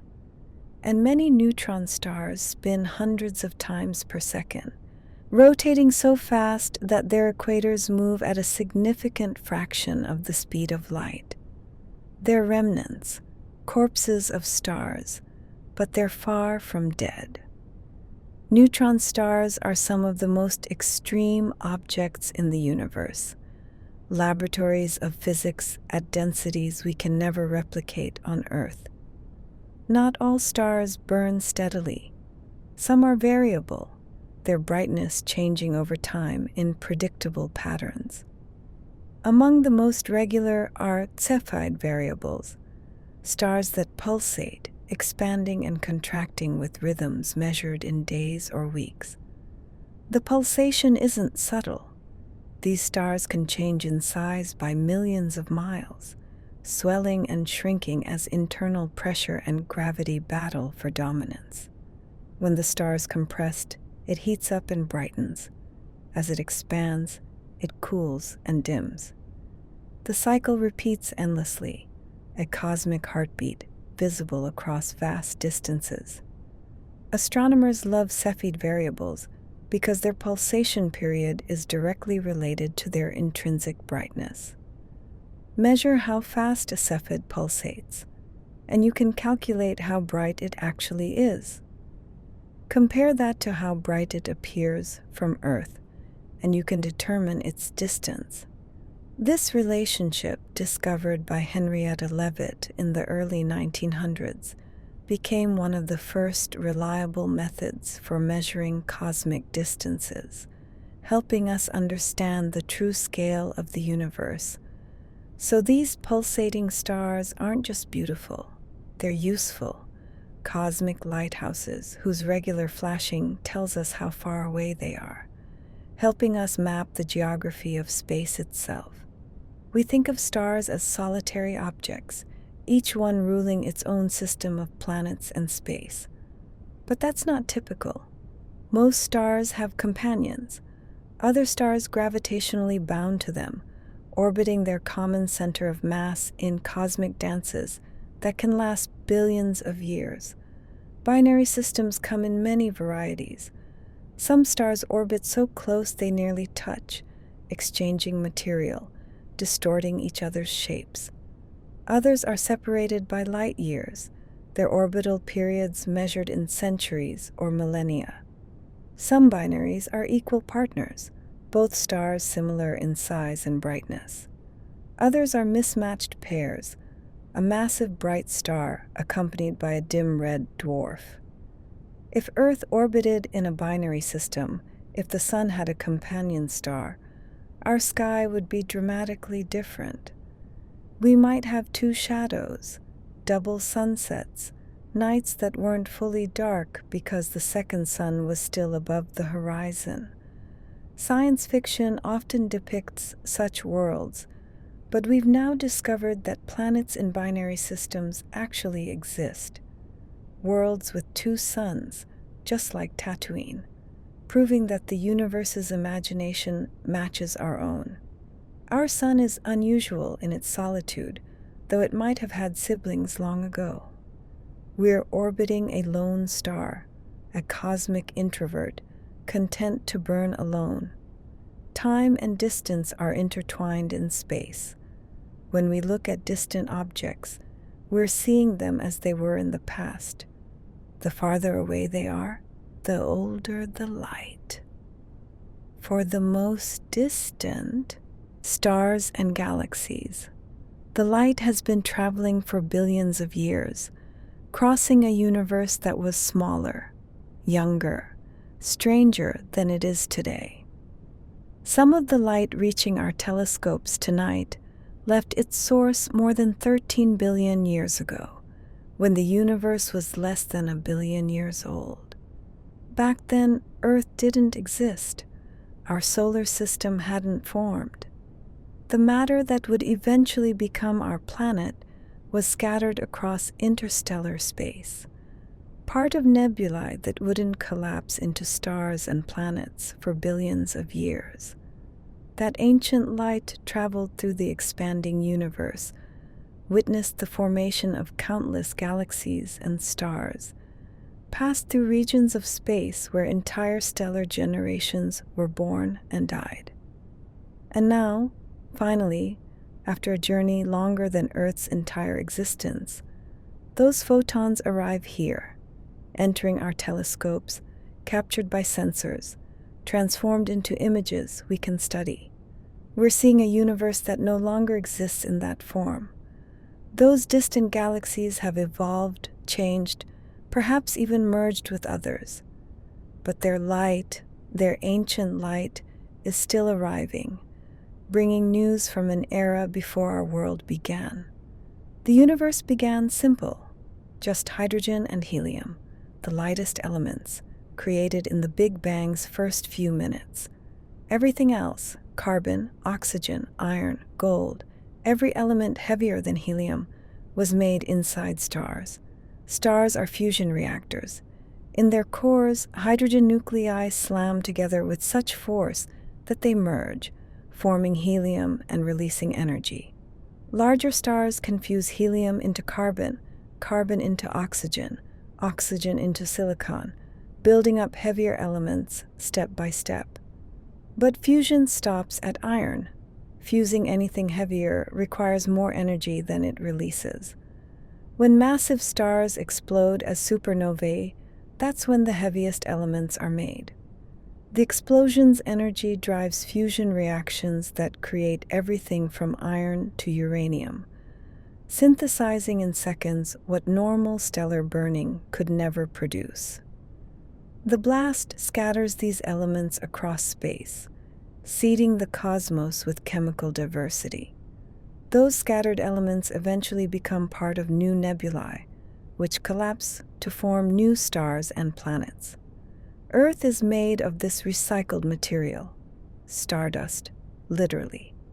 The calcium in your bones, the iron in your blood, the oxygen you breathe, all were forged inside stars that exploded long before our solar system existed. We're not separate from the cosmos. We're made of it. Temporary arrangements of atoms that have been cycling through stars and space for billions of years. Color in stars isn't just aesthetic, It tells a story about temperature, mass, and fate. Blue stars are the hottest, their surfaces blazing at tens of thousands of degrees. They're also the most massive, sometimes containing dozens of times more mass than the Sun.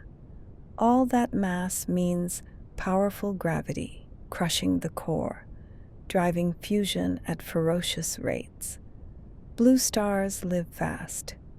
They consume their hydrogen fuel in just a few million years, a blink in cosmic time. They shine brilliantly, dominating their stellar neighborhoods with intense radiation and stellar winds. But their glory is brief. When the fuel runs out, they don't fade gently. They explode as supernovae, tearing themselves apart in cataclysms visible across the universe. Red stars, by contrast, are patient, small, cool, with surface temperatures of only a few thousand degrees. They fuse hydrogen so slowly that their fuel lasts trillions of years.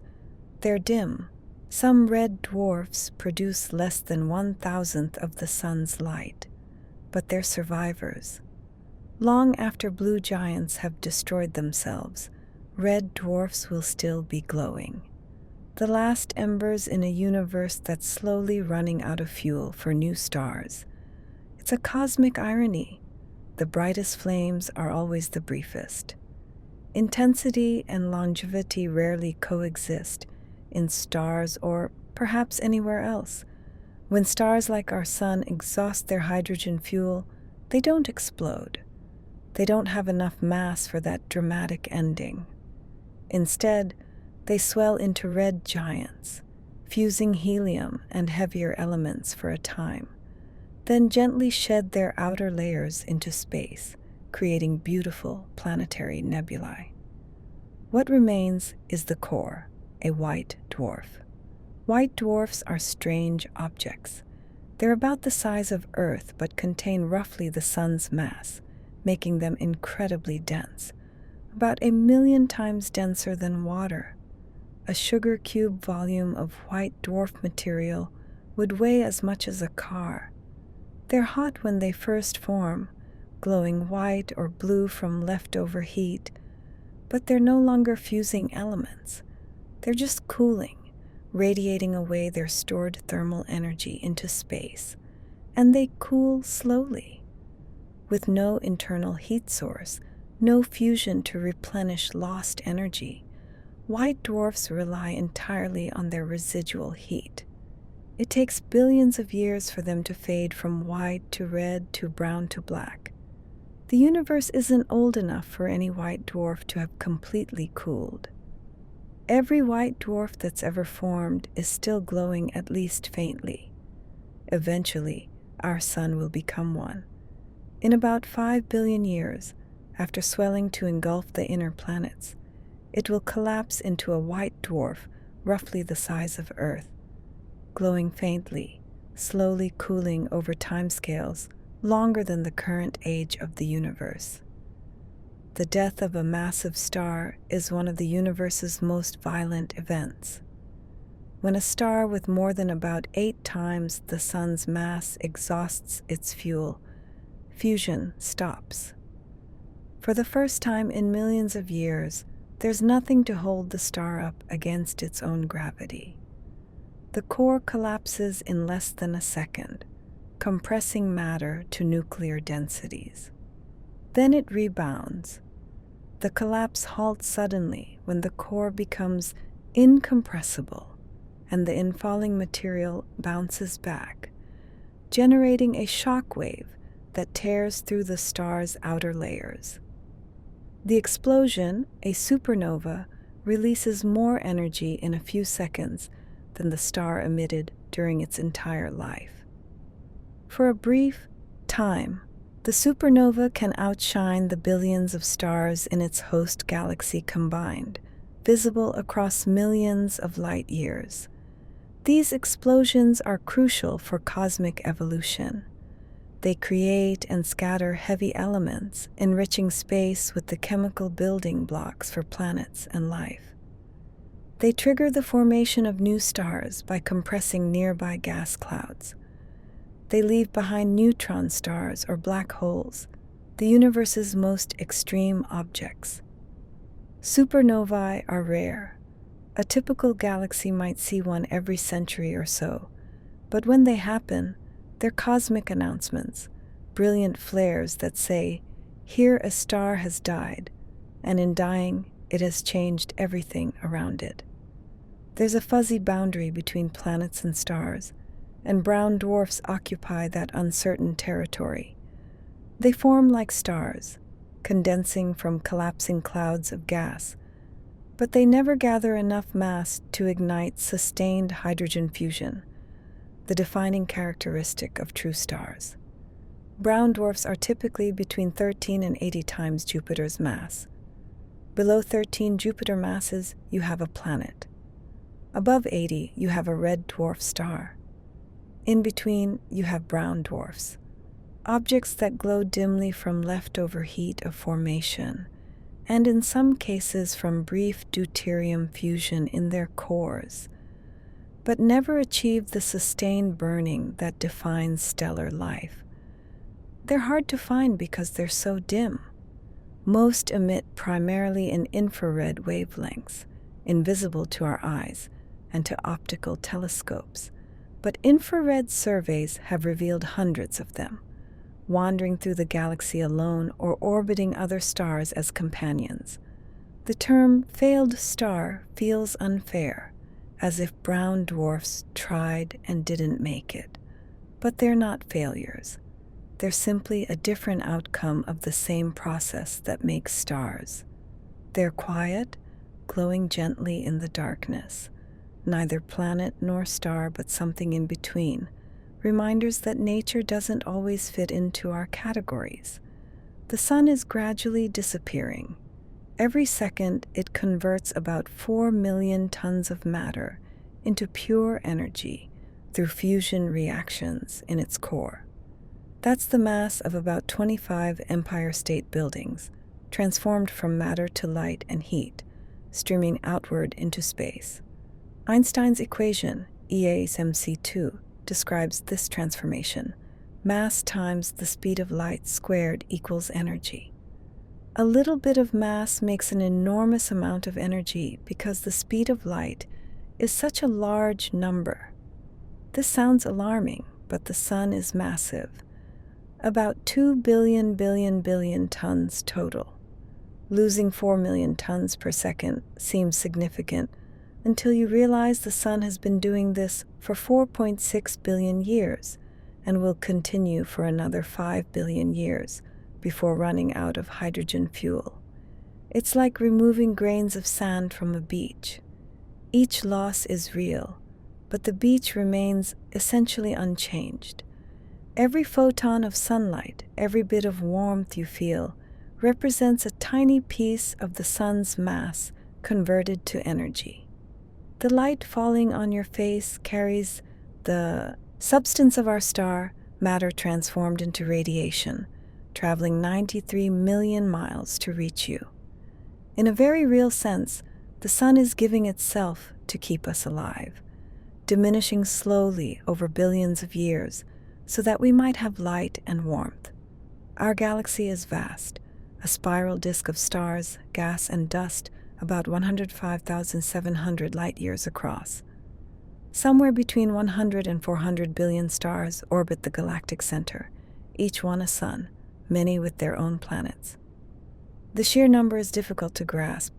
If you counted one star per second, it would take more than 10,000 years to count even 100 billion.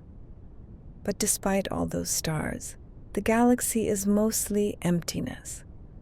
The average distance between stars is several light years, about 30 trillion miles.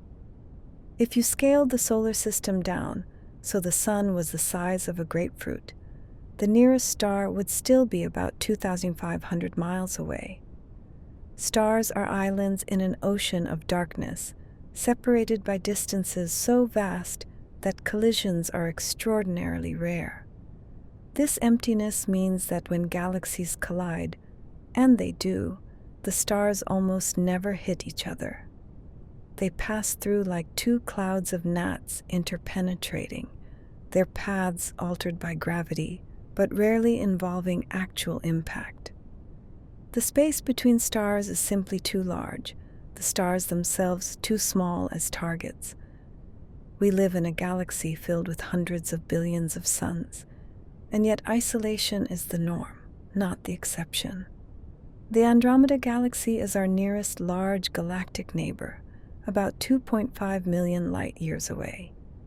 It's similar to the Milky Way in size and structure, a spiral galaxy with hundreds of billions of stars, and it's heading toward us, pulled by mutual gravitational attraction, closing the gap at about 70 miles per second. In roughly 4.5 billion years, the galaxies will collide.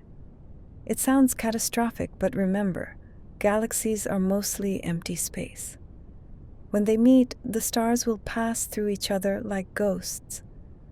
Almost no stars will actually collide. The distances between them are too vast. Instead, gravitational interactions will distort both galaxies, pulling them into strange shapes, creating tidal tails and bridges of stars stretching between them. Over hundreds of millions of years, the galaxies will merge, their spiral structures disrupted, their stars eventually settling into a new configuration, probably an elliptical galaxy, a football-shaped cloud of stars with no distinctive spiral arms. Astronomers have already given this future galaxy a name, Milkomeda. Our Sun might survive the merger, flung to a different part of the new galaxy, orbiting the combined supermassive black holes at its center. Or it might be ejected entirely, becoming part of the intergalactic void. Either way, if anyone is still on Earth to witness it, the night sky will be spectacular. At the heart of our galaxy, about 26,000 light-years from Earth, lurks a monster. Sagittarius A, pronounced Sagittarius A star, is a supermassive black hole containing about 4 million times the Sun's mass, compressed into a region smaller than Mercury's orbit. We can't see the black hole directly. Black holes don't emit light, but we can observe its effects. Stars near the galactic center orbit at incredible speeds, their paths bent by something massive and invisible. One star, designated S2, completes an orbit around Sagittarius A every 16 years, reaching speeds of 3% the speed of light at its closest approach. By tracking these stellar orbits, astronomers mapped the invisible mass they're circling and confirmed it's a black hole. In 2022, astronomers released the first image of Sagittarius A. Not the black hole itself, but the glowing ring of hot gas orbiting just outside the event horizon. The image, captured by a network of radio telescopes spanning the globe, shows a dark shadow surrounded by a bright, asymmetric ring. It's a portrait of our galaxy's gravitational anchor, the object around which all the Milky Way's stars ultimately orbit. Despite its enormous mass, Sagittarius A doesn't affect us directly. At 26,000 light-years away, its gravity is negligible. It's just there, patient and eternal, the silent heart of our galaxy. If you could zoom out far enough to see the universe at its largest scales, you'd notice something remarkable. Galaxies aren't distributed evenly. They cluster along threads and sheets, filaments and walls of galaxies spanning hundreds of millions of light-years, surrounding enormous voids where few galaxies exist. This cosmic web is the result of how matter clumped together after the Big Bang. Tiny density variations in the early universe, regions slightly denser than average, attracted more matter through gravity. Over billions of years, these small differences grew, pulling matter into filaments while leaving other regions emptier. Galaxies formed where the filaments intersected, where density was highest. The voids are the universe's most desolate places, vast expanses of space, hundreds of millions of light years across, containing very few galaxies. If you lived in a galaxy within a void, your night sky would be almost empty. Just a handful of distant galaxies, visible instead of the thousands we can see from our position in a relatively dense part of the web. This structure, the web and voids, is the universe's architecture at the grandest scale, the pattern that emerges when you watch billions of years of gravitational evolution shape the distribution of matter across cosmic distances. On a clear night, away from city lights, you can see the Andromeda Galaxy with the naked eye, a faint fuzzy patch in the constellation Andromeda. It's the most distant object visible without a telescope, and it's extraordinarily far, 2.5 million light-years away. That means the light entering your eyes tonight left Andromeda 2.5 million years ago. Back then on Earth, early humans were using primitive stone tools, barely distinguishable from other primates. No cities, no agriculture, no written language, just small groups of hominids surviving on the African savanna, looking up at the same stars we see, but with no understanding of what they were.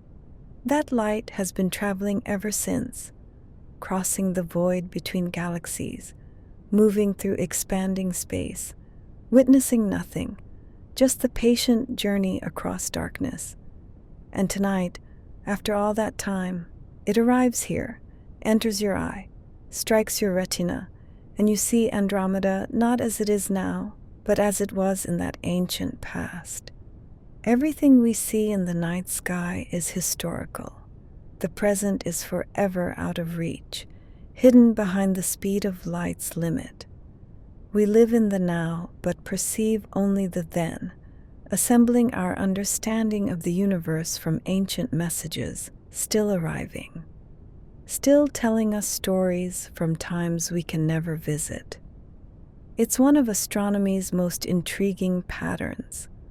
Almost every large galaxy we've observed has a supermassive black hole at its center. Not just some galaxies, nearly all of them. These aren't stellar mass black holes formed from collapsed stars. They're monsters containing millions or billions of solar masses, lurking at the gravitational heart of their galaxies. The relationship between galaxies and their central black holes is surprisingly tight.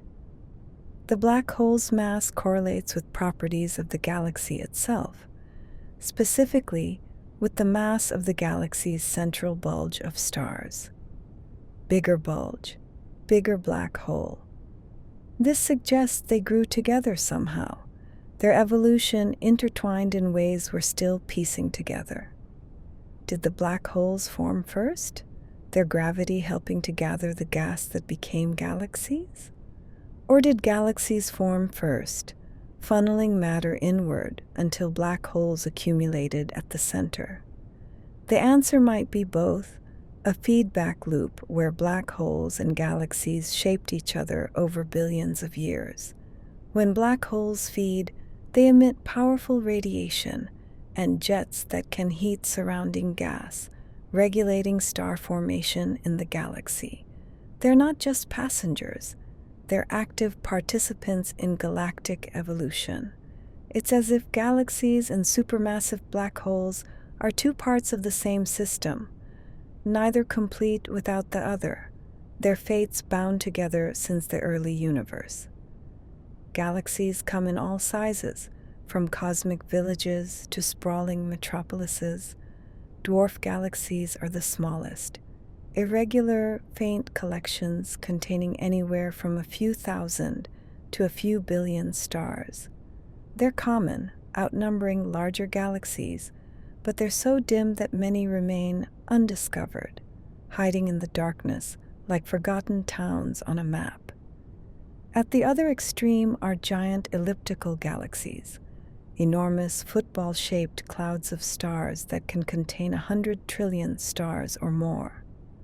These galaxies typically form from mergers, multiple galaxies colliding and combining over billions of years. Their spiral structures destroyed in the process, their stars redistributed into smooth, featureless distributions. The difference in scale is staggering.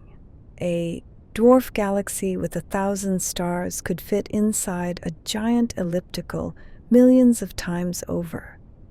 And yet both are galaxies. Both are gravitationally bound collections of stars. Both are homes to whatever planets and worlds orbit their suns. The universe accommodates this diversity without prejudice. Small galaxies orbit large ones as satellites. Large galaxies grow by consuming smaller ones. There's hierarchy, but also coexistence. A cosmic ecosystem where galaxies of all sizes fill different niches in the structure of space. When galaxies pass close to each other, their mutual gravity creates chaos. Stars don't collide. They're too far apart, but the galaxies themselves distort, stretched by tidal forces into spectacular shapes. Long tails of stars stream away from the main bodies. Bridges of luminous matter connect the two galaxies, and the once orderly spiral structures twist into unrecognizable tangles. Astronomers call these interacting galaxies, and they're among the most beautiful objects in the universe. The antennae galaxies, for example, show two spirals colliding, their tidal tails reaching out like the antenna of an insect. The mice galaxies display similar features, long streamers of stars pulled from each galaxy by the other's gravity. These interactions unfold over hundreds of millions of years. Slow motion catastrophes on cosmic scales. Stars are flung into intergalactic space, never to return. Gas clouds collide, triggering bursts of star formation. The galaxy's supermassive black holes spiral inward, eventually merging into a single, even more massive black hole. What's remarkable is that we can witness these events at all. The timescales are so long that no individual galaxy changes noticeably during a human lifetime. But because we can see thousands of galaxies at different stages of interaction, we can piece together the sequence, beginning, middle, end, like frames from an impossibly slow film. We live inside our galaxy, embedded in one of its spiral arms, about 2/3 of the way from the center to the edge. This inside perspective means we don't see the Milky Way the way we see other galaxies, as a distinct object we can photograph and study from the outside. Instead, we see it as a band of light stretching across the sky, the combined glow of billions of stars, too distant and numerous to distinguish individually. The ancient Greeks saw this band and imagined spilled milk, hence Milky Way. Other cultures saw rivers, roads, paths taken by spirits or gods, but all were observing the same thing: our galaxy's disk seen edge on from within. Because we're inside, mapping the Milky Way structure is difficult. Dust clouds block our view in optical wavelengths, especially toward the galactic center. We have to use infrared and radio telescopes to peer through the dust and piece together the galaxy's shape. Only recently have we confirmed that the Milky Way is a barred spiral. It has a central bar-shaped structure, with spiral arms winding outward from the bar's ends. It's strange to live inside something so vast and not be able to see it clearly. We're like ants on a forest floor, trying to map the entire forest from ground level, inferring the trees' positions from scattered views and indirect evidence. Counting galaxies is harder than it sounds. They're not evenly distributed. and the farthest ones are so dim they're barely detectable even with our best telescopes. But by studying small patches of sky in great detail and extrapolating to the entire observable universe, astronomers estimate there are at least 200 billion galaxies, possibly as many as 2 trillion. That's more galaxies than there are people on Earth. Each galaxy is an island universe with its own billions or trillions of stars, many of those stars hosting planets. Some of those planets potentially harboring life.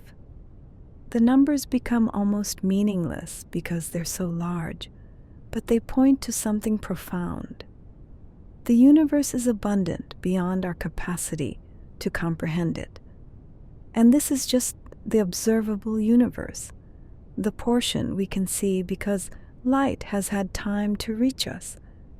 Beyond that horizon, there's likely more universe, more galaxies, extending who knows how far, maybe infinitely. We're sampling one region of something that might have no end, and even that sample contains more galaxies than we can count in detail. The cosmos is extravagant, wasteful even, creating galaxies and stars and planets in such profusion that most will never be observed, never be studied, never be visited. It makes existence feel both precious and abundant at the same time. The universe is 13.8 billion years old, and we can see galaxies that formed when it was still in its infancy. The most distant galaxies we've detected existed when the universe was only a few 100 million years old, less than 5% of its current age. Their light has been traveling for over 13 billion years, stretched and redshifted by the expansion of space, but still carrying information about that ancient era. These early galaxies are different from modern ones, smaller, more irregular, forming stars at prodigious rates. They're cosmic fossils, showing us what the universe looked like when it was young, when the first generations of stars were lighting up the darkness for the first time, when the cosmic web was just beginning to take shape. The James Webb Space Telescope, launched in 2021, has revolutionized our view of these early galaxies. It can detect infrared light, which is perfect for observing distant, redshifted objects. JWST has found galaxies that formed earlier than we thought possible, challenging our theories of how galaxies form and evolve. These ancient galaxies exist now too, of course. They've had 13 billion years to evolve, merge, change. But we'll never see them as they are today. We'll only see them as they were, frozen in time by the distance and the speed of light, eternal snapshots from the universe's youth. Most of the universe's matter is invisible. We know it's there because galaxies rotate in ways their visible matter alone can't explain.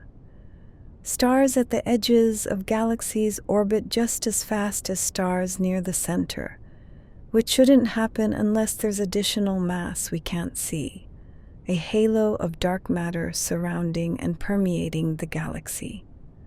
Dark matter doesn't emit, absorb, or reflect light.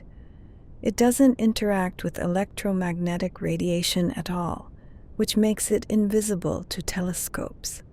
We detect it only through its gravitational effects, the way it bends light from distant objects, the way it influences the motion of galaxies and clusters.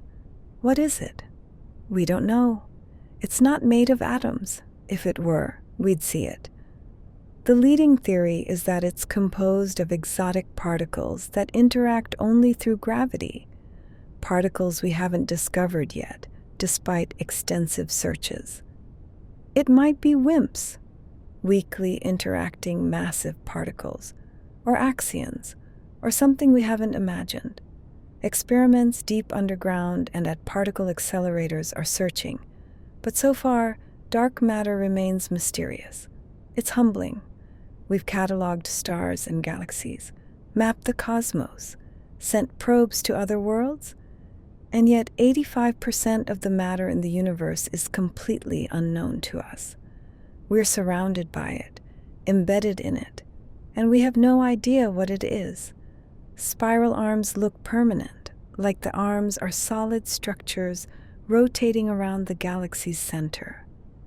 But that's an illusion. The arms aren't made of fixed groups of stars. They're density waves, regions where stars and gas temporarily bunch together as they orbit. Think of a traffic jam on a highway. Cars slow down in the jam, bunch together, then accelerate out the other side. The traffic jam itself, the region of high density, moves backward relative to traffic flow, but the individual cars move forward. Spiral arms work similarly. Stars move through the arms, slowing down slightly as they pass through, bunching together with other stars, then accelerating out the other side.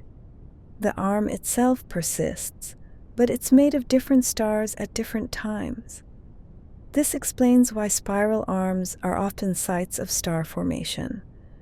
As gas clouds enter the density wave, they're compressed, triggering collapse and the birth of new stars.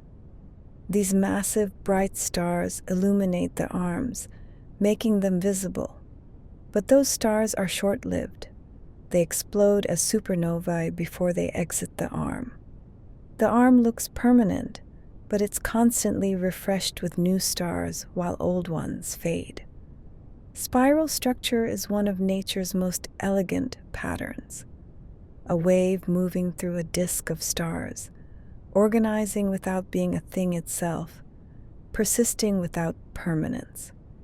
In the 1960s, astronomers discovered objects that looked like stars but emitted radio waves, quasi-stellar radio sources, shortened to quasars. As observations improved, they realized quasars weren't stars at all. They were extraordinarily distant, billions of light years away. Yet, so luminous they outshone entire galaxies. The energy source, we now know, is a supermassive black hole feeding voraciously. As matter spirals into the black hole, it forms an accretion disk, a flat, swirling structure where friction heats the material to millions of degrees.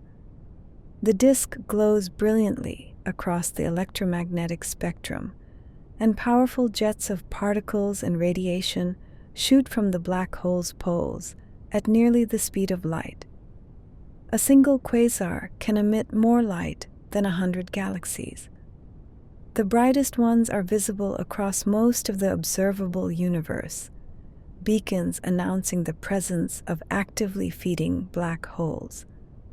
But quasars were more common in the early universe. Most of the quasars we observe are billions of light years away, showing us an era when supermassive black holes were growing rapidly. Today's universe has fewer quasars because most supermassive black holes have exhausted the nearby gas supply. They're still there, but they're quiescent, dark, waiting. If fresh gas falls in, perhaps from a galaxy merger, they could light up again, briefly returning to their former glory. If you zoom out far enough, you see galaxies grouped into clusters. Zoom out further, and clusters group into superclusters, enormous structures hundreds of millions of light years across, containing thousands or tens of thousands of galaxies. These are the biggest known things in existence. Our galaxy belongs to the local group, a small cluster containing the Milky Way, Andromeda, and dozens of smaller galaxies. The local group is part of the Virgo supercluster, which itself is part of an even larger structure called Laniakea, a supercluster of superclusters spanning 520 million light years and containing the mass of 100 million billion suns. But even superclusters aren't the final level. They're threads and nodes in the cosmic web, connected by filaments of galaxies surrounding vast voids. This web is the universe's largest scale structure, the pattern that emerges when you watch billions of years of gravity shaping the distribution of matter. Beyond this scale, the universe becomes relatively smooth and featureless. The cosmic web is the limit of structure. Larger regions average out to homogeneity. It's as if the universe has a grain, a texture, at the scale of hundreds of millions of light years. And above that scale, everything blurs into uniformity. Speed is relative to scale. On Earth, light seems instantaneous. Flip a switch, and the room illuminates without perceptible delay. Light crosses the room in billionths of a second, circles the Earth 7.5 times in 1 second. By human standards, it's incomprehensibly fast. But space is so vast that even light's tremendous speed becomes inadequate for describing distances. Astronomers abandoned miles and kilometers long ago in favor of light years.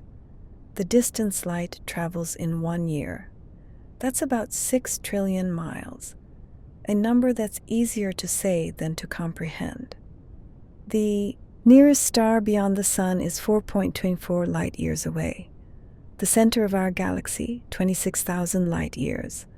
Andromeda, 2.5 million light years. The edge of the observable universe, over 46 billion light years, accounting for expansion.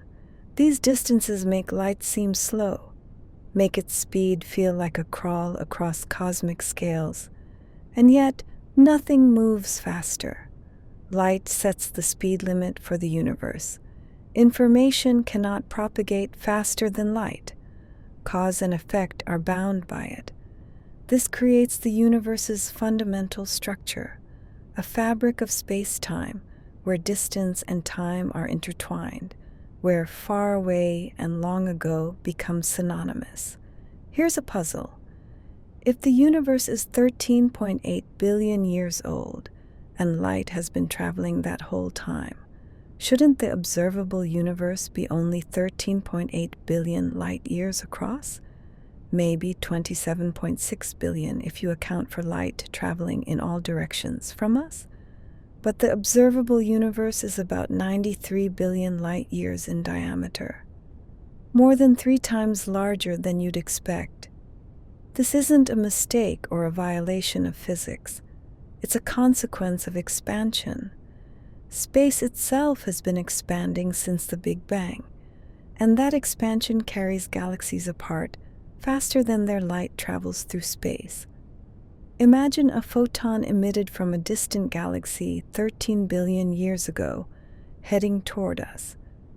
As it travels through space, space itself is stretching, carrying the galaxy farther away even as its light moves closer. By the time the photon reaches us, the galaxy that emitted it is now about 46 billion light years away, carried by billions of years of expansion. The observable universe isn't defined by how far light has traveled, but by how far away objects are now, after accounting for expansion. The most distant light we see comes from regions that have receded far beyond where they were when they emitted that light.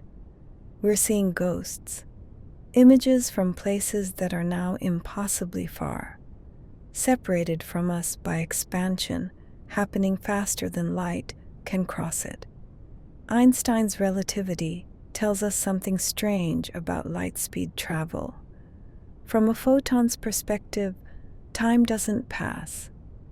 If you could somehow ride a beam of light from a distant star to Earth, you'd experience the journey as instantaneous. The moment you left the star would be the same moment you arrived at Earth, even if billions of years passed for everyone else. This is time dilation, taken to its extreme. As you approach the speed of light, time slows down for you relative to the rest of the universe. At 90% light speed, time passes slower. At 99% slower still. At exactly light speed, time stops entirely. Duration vanishes. The trip takes zero subjective time. For a photon, the universe has no temporal dimension. It exists in an eternal now, emitted and absorbed in the same instant from its own frame of reference. Every photon that's ever struck your eye, whether it traveled for 8 minutes from the sun or billions of years from a distant galaxy, experienced that journey as a single timeless moment. It's impossible for anything with mass to reach light speed. It would require infinite energy. But photons have no mass, so they travel at light speed effortlessly, inhabiting a strange realm where space exists but time does not. 93 million miles. It's a useful reference point, a ruler for measuring the solar system. Mercury orbits at 0.39 AU from the Sun, about 1/3 Earth's distance. Mars at 152 AU, Jupiter at 5.2 AU. Neptune, the outermost planet, orbits at 30 AU, 30 times farther from the Sun than we are. Distance matters enormously. Sunlight at Mercury's orbit is about 7 times more intense than at Earth. At Neptune, it's 900 times dimmer. The Sun appears as just a very bright star, barely larger than a point, offering almost no warmth. The difference between 1 AU and 30 AU is the difference between a life-sustaining star and a cold, distant light. The AU also helps us grasp interstellar distances. Proxima Centauri, the nearest star, is about 270,000 AU away. The Voyager 1 spacecraft, traveling for over 40 years, is only about 160 AU from the Sun, barely beyond the edge of the solar system by some definitions. Even moving at tens of thousands of miles per hour, crossing interstellar distances would take millennia. 1 AU is our local yardstick, the distance that defines our relationship with the Sun, the spacing that makes Earth habitable. Too close, and we'd be Venus. Too far, and we'd be Mars. We orbit in a narrow band where distance and warmth balance perfectly. There's a faint glow filling all of space, invisible to our eyes, but detectable with radio telescopes. It's called the Cosmic Microwave Background, or CMB, the oldest light in the universe, released about 380,000 years after the Big Bang. In the beginning, the universe was hot and dense, a plasma of electrons, protons, and photons all mixed together. Light couldn't travel far. It scattered constantly off free electrons, trapped in an opaque fog. But as the universe expanded and cooled, electrons and protons combined to form neutral hydrogen atoms. Suddenly, light could travel freely. The universe became transparent, and photons that were trapped were released, streaming outward in all directions. Those photons have been traveling ever since. The expansion of space has stretched them, shifting their wavelengths from visible light to microwaves. They've cooled from thousands of degrees to just 2.7 degrees above absolute zero, but they're still here, arriving from every direction in the sky, carrying information about the universe's infancy. The CMB is remarkably uniform, almost the same temperature everywhere, but tiny variations exist, hot and cold spots differing by millionths of a degree. These variations are the seeds of all structure, slight density differences that grew over billions of years into galaxies and clusters. By studying the CMB, we're seeing baby pictures of the universe, reading the pattern from which everything arose. Gravity affects time. The stronger the gravitational field, the slower time passes. This isn't philosophical, it's measurable, confirmed by atomic clocks, and essential for GPS satellites to work correctly. And it means astronauts on the International Space Station age slightly faster than people on the ground. The ISS orbits about 250 miles up, where Earth's gravity is slightly weaker than at the surface. This means time passes marginally faster there, about 0.1 seconds per year faster. But the station is also moving at 7,500 miles per hour, and velocity causes time dilation in the opposite direction. Moving clocks run slower. The velocity effect actually dominates, so astronauts on the ISS age slightly slower overall, but the gravitational component is real and measurable. The difference is tiny, microseconds over a 6-month mission, but it's detectable with precise clocks.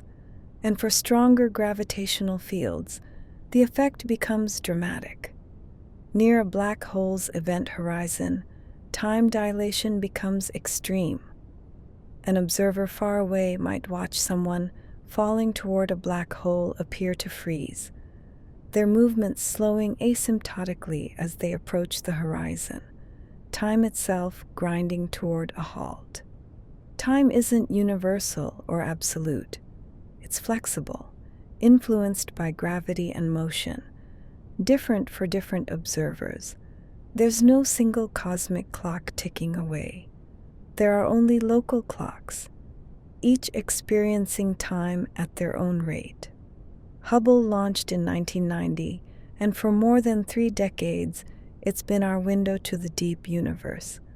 Positioned above Earth's atmosphere, it can observe without the blurring and absorption that limits ground-based telescopes. And it's looked farther back in time than almost any other instrument. Some of the galaxies Hubble has photographed are so distant, their light has been traveling for over 13 billion years. These galaxies existed when the universe was less than 1 billion years old. Small, irregular, forming stars at rates far exceeding anything in the modern universe. They're cosmic pioneers, the first systems to light up the darkness after the Big Bang. We're not seeing these galaxies as they are now. They've had 13 billion years to evolve, merge with other galaxies, change beyond recognition. Many have probably been absorbed into larger systems, their stars scattered and redistributed. The galaxies we observe in Hubble's deep field images might not exist anymore as distinct entities. They're fossils, light from objects that have moved on. But that light is still arriving, still telling us about that ancient era. Every photon is a message from the past, and Hubble has been collecting those messages, assembling a history of the universe written in light, helping us understand how galaxies formed and evolved from the cosmos's earliest days. Even perfect vacuum, space with no particles, no light, no energy, isn't truly empty according to quantum mechanics. The Heisenberg uncertainty principle allows energy to briefly fluctuate, creating particle-antiparticle pairs that pop into existence for infinitesimally short moments before annihilating each other and disappearing. These virtual particles aren't hypothetical. They have measurable effects. The Casimir effect, for example, occurs when 2 metal plates are placed extremely close together in a vacuum. Virtual particles with certain wavelengths can't fit between the plates, so there's less quantum activity between them than outside. This creates a tiny pressure differential. The plates are pushed together by the vacuum itself. Space, at the smallest scales, is a roiling sea of quantum activity. Particles borrowing energy from uncertainty, existing briefly, then vanishing. It's a whisper of activity, barely there, but it means the vacuum isn't nothing. It has properties, energy, structure at scales so small we can barely probe them. This quantum foam might be related to dark energy, the mysterious force accelerating the universe's expansion. Maybe the vacuum's energy contributes to cosmic expansion. Or maybe quantum fluctuations in the early universe seeded the density variations that became galaxies. The very smallest scales might connect to the very largest empty space to cosmic structure. There's no wall at the edge of the observable universe, no boundary where space ends. The edge is simply the distance beyond which light hasn't had time to reach us yet. It's a horizon, not a place but a limit on our vision, defined by how long light has been traveling since the Big Bang. This horizon is constantly expanding.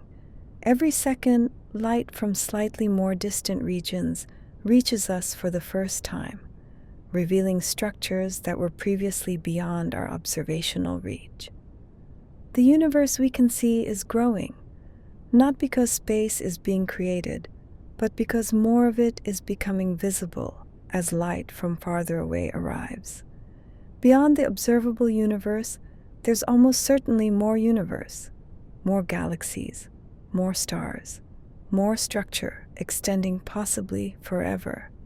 We just can't see it yet, and depending on the universe's expansion rate, we might never see some of it.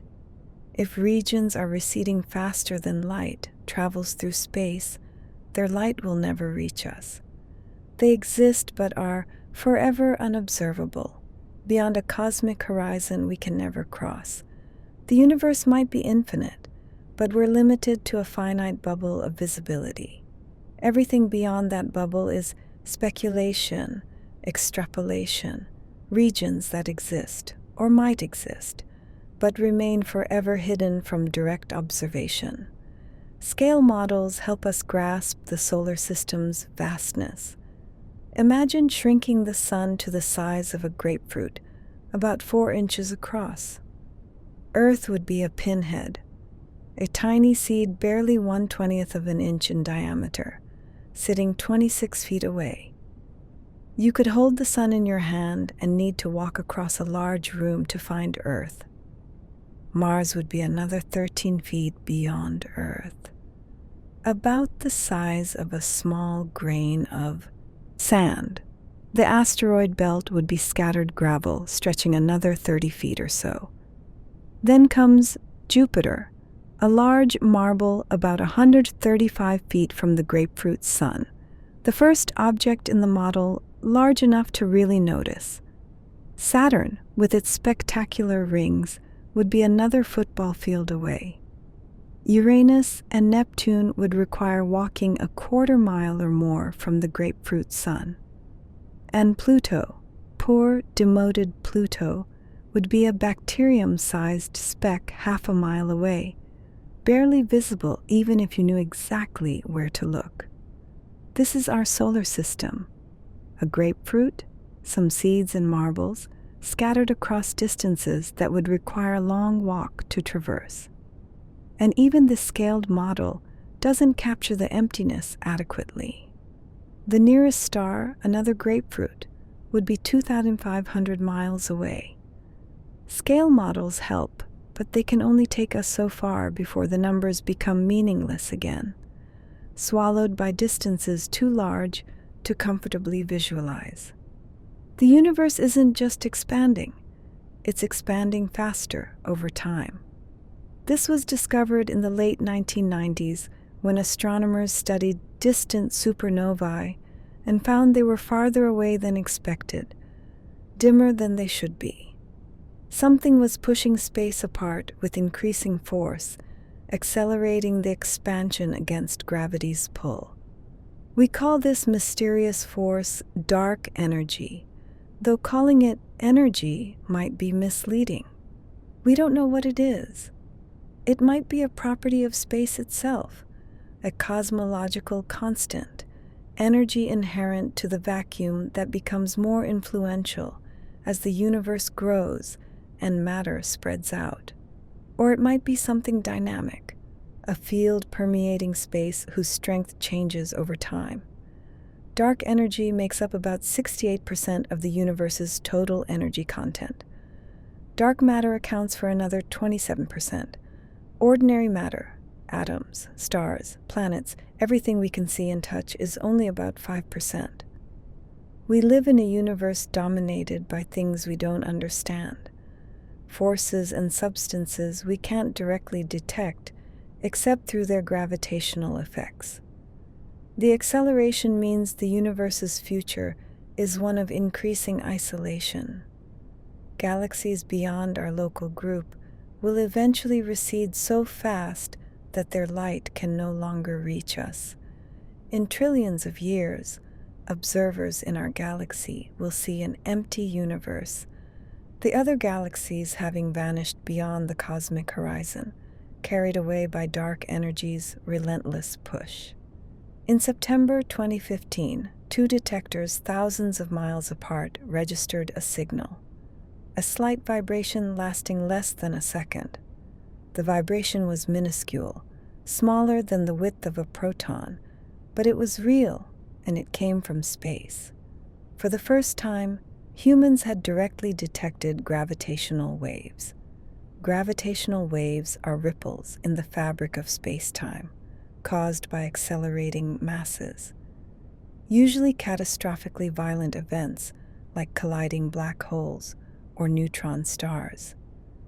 When these objects spiral together, they distort space-time around them, sending waves outward at the speed of light. The waves stretch and compress space itself as they pass, alternately lengthening and shortening distances by infinitesimal amounts. Einstein predicted gravitational waves in 1916, but detecting them seemed impossible. The effects are so tiny that it took a century of technological development before we could build instruments sensitive enough. The Laser Interferometer Gravitational Wave Observatory, LIGO, uses lasers to measure changes in distance smaller than atomic nuclei, detecting the passage of gravitational waves by the subtle distortions they cause. That first detection came from two black holes, each about 30 times the Sun's mass, colliding 1.3 billion light-years away. The merger released more energy in a fraction of a second than all the stars in the observable universe combined, most of it as gravitational waves. We felt those waves, trembling space-time, arrive here, bringing news of an event so violent it shook the fabric of reality itself. In 2007, astronomers reviewing archival data noticed something strange.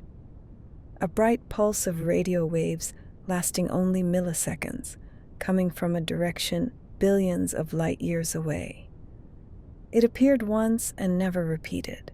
They searched for more and found them, brief, intense radio flashes from random directions in the sky, each one releasing as much energy in milliseconds as the sun emits in days. These are fast radio bursts, or FRBs, and they're one of astronomy's newest mysteries. Most appear once and vanish, making them nearly impossible to study. A few repeat irregularly, which helps narrow down their source locations. We know they come from distant galaxies, and we know they involve enormous energies concentrated in incredibly brief moments. But the mechanism remains debated. Leading theories involve neutron stars, perhaps magnetars with their extreme magnetic fields, or neutron stars collapsing into black holes, or some process involving neutron star crusts cracking like earthquakes. Each FRB might be a different event, or they might all share a common cause we haven't identified yet. The mystery is compelling partly because FRBs are so energetic and brief. Whatever produces them operates on cosmic scales, but with precision timing measured in thousandths of a second. It's a reminder that the universe still surprises us, still produces phenomena we don't understand, still holds mysteries waiting to be solved. For most of human history, the only planets we knew were those orbiting our sun. Then, In the 1990s, astronomers developed techniques sensitive enough to detect planets around other stars, exoplanets. The first confirmed discoveries came in 1992 around a pulsar, and in 1995 around a sun-like star. Since then, we've found thousands. The Kepler Space Telescope alone discovered more than 2,600 confirmed exoplanets by monitoring stars for the slight dimming that occurs when a planet passes in front of them. Ground-based surveys have found hundreds more by detecting the tiny wobble planets induce in their parent stars. The diversity is astonishing. Hot Jupiters orbit closer to their stars than Mercury is to our Sun, tidally locked with one side perpetually scorched. Super-Earths, rocky planets larger than Earth but smaller than Neptune, are common, though we have no example in our solar system. Some planets orbit binary stars, experiencing double sunsets. Others are rogue worlds, wandering through the galaxy unattached to any star. Statistical analyses suggest nearly every star has at least one planet. The Milky Way contains hundreds of billions of stars, which means hundreds of billions of planets, many of them potentially rocky, and inhabitable zones where liquid water could exist. We're not alone in having planets. Planetary systems are the norm, not the exception. Water seems special, essential for life as we know it, covering most of Earth's surface, defining our world's character. But in the broader universe, water is common, almost mundane. Hydrogen is the most abundant element. Oxygen is the third most abundant. Combine them in cold conditions and you get water ice. It's simple chemistry, happening everywhere. Jupiter's moon Europa has a subsurface ocean, possibly containing more water than all of Earth's oceans combined. Saturn's moon Enceladus shoots geysers of water into space. Comets are dirty snowballs, mixtures of ice and rock. Even some asteroids contain water, trapped as ice or bound into minerals. Interstellar clouds, the vast regions of gas and dust where stars form, contain water molecules, frozen onto dust grains or drifting as vapor. Some of Earth's water might have come from comets and asteroids that bombarded our young planet billions of years ago, delivering oceans from space. Water's ubiquity is encouraging for the search for life. If life requires water, and water is everywhere, then the conditions for life, at least one crucial condition, are widespread. We're not living in some uniquely water-rich corner of the universe. Water is out there, on moons and planets and asteroids, locked in ice or flowing as liquid in hidden oceans, waiting. In 1977, Voyager 1 launched on a mission to explore Jupiter and Saturn. After completing those encounters, it continued outward, climbing away from the Sun, heading toward the edge of the solar system and beyond. In 2012, it crossed into interstellar space, the region between stars, becoming the first human-made object to leave our solar system. Voyager is still functioning, still sending back data, though its power is fading. Its plutonium generators lose about 4 watts of power each year, and eventually, probably within the next decade, it will lack sufficient power to operate its instruments. But even after it falls silent, Voyager will continue its journey, drifting through the galaxy for billions of years. Attached to Voyager is the Golden Record, a phonograph record containing sounds and images from Earth, greetings in 55 languages, music from various cultures, diagrams showing Earth's location. It's a message in a bottle, though the odds of anyone finding it are vanishingly small. Voyager is heading toward a star called Gliese 445, but it won't get there for about 40,000 years, and even then it will pass more than a light year away.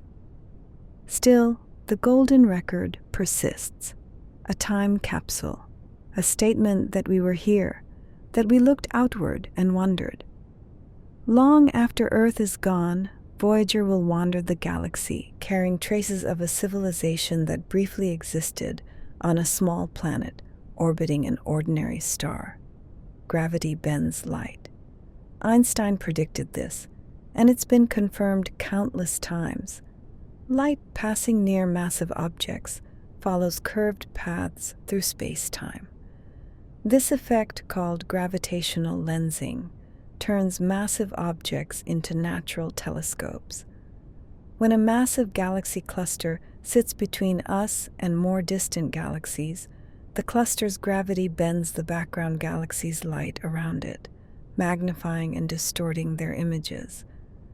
Sometimes we see multiple images of the same distant galaxy, their light taking different paths around the cluster.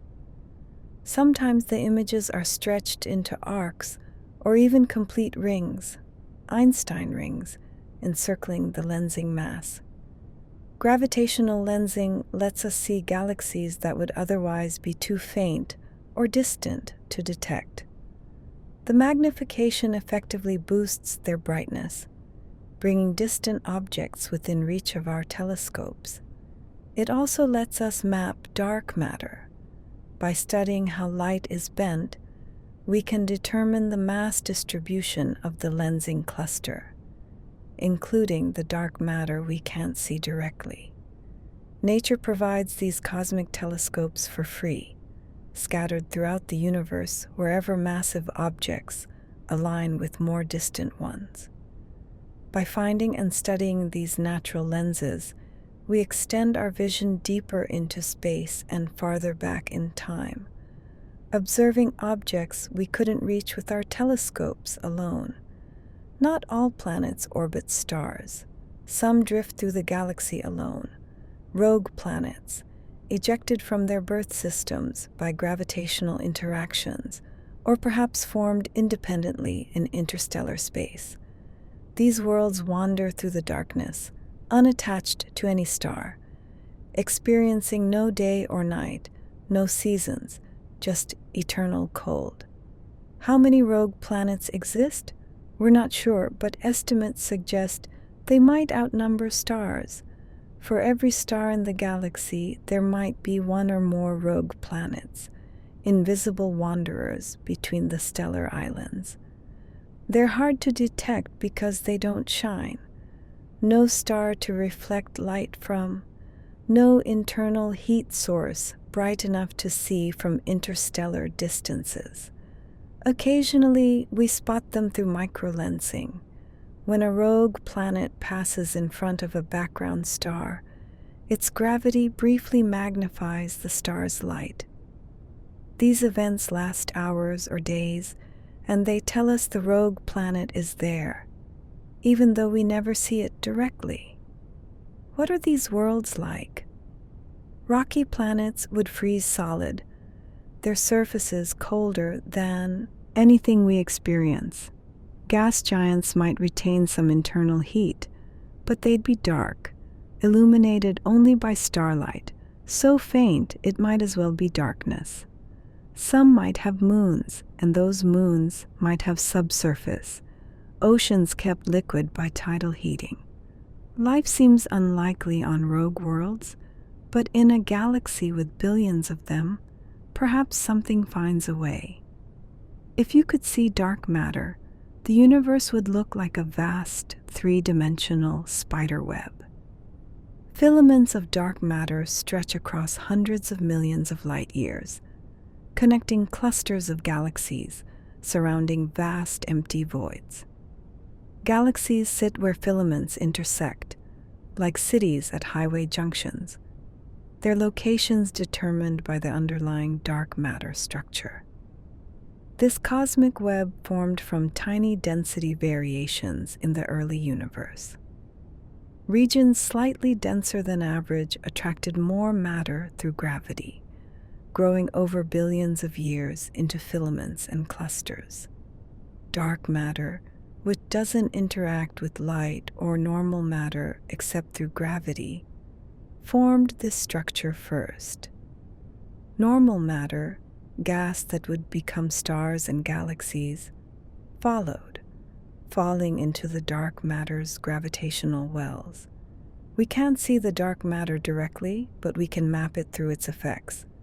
Gravitational lensing, galaxy distributions, simulations that reproduce the observed large-scale structure. The web is the universe's skeleton, invisible but fundamental, providing the framework on which everything visible is built. This structure tells us something profound. The universe has organization at the largest scales. It's not random or chaotic, but patterned, shaped by gravity acting over billions of years on initial conditions set in the universe's first moments. The cosmic web connects everything, every galaxy, every star, every planet, linked by dark matter's invisible threads. Neutron stars are already extreme, star corpses compressed to city-sized spheres, so dense that teaspoons of their material weigh billions of tons. But some neutron stars, called magnetars, have magnetic fields that dwarf anything else in the universe, quadrillions of times stronger than Earth's magnetic field. These fields are so powerful they warp the shape of atoms, stretching electron clouds into elongated cylinders. From 1,000 miles away, a magnetar's magnetic field could erase every credit card on Earth, disrupt electronic devices, perhaps even be fatal to living tissue by interfering with biochemical processes. The field stores enormous energy, occasionally releasing it in bursts called starquakes, the neutron star's crust cracking, releasing magnetic energy in a flash of gamma rays and X-rays. Magnetar outbursts can briefly outshine everything in their galaxy except the supermassive black hole at its center. In December 2004, a magnetar 50,000 light-years away released a burst that affected Earth's upper atmosphere, the most energetic event from beyond our solar system ever recorded, affecting our planet. Magnetars form from massive stars, probably those with especially strong magnetic fields to begin with. When the star collapses, the field is compressed along with everything else, intensifying to unimaginable strengths.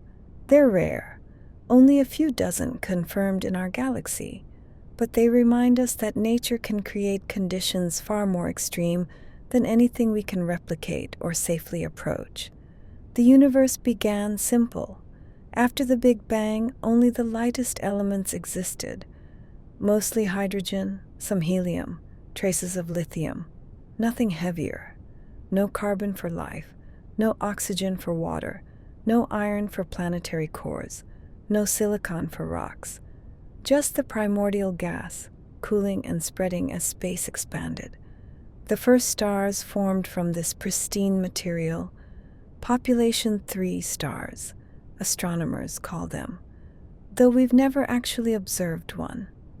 They would have been massive, perhaps hundreds of times the sun's mass, burning brilliantly and briefly.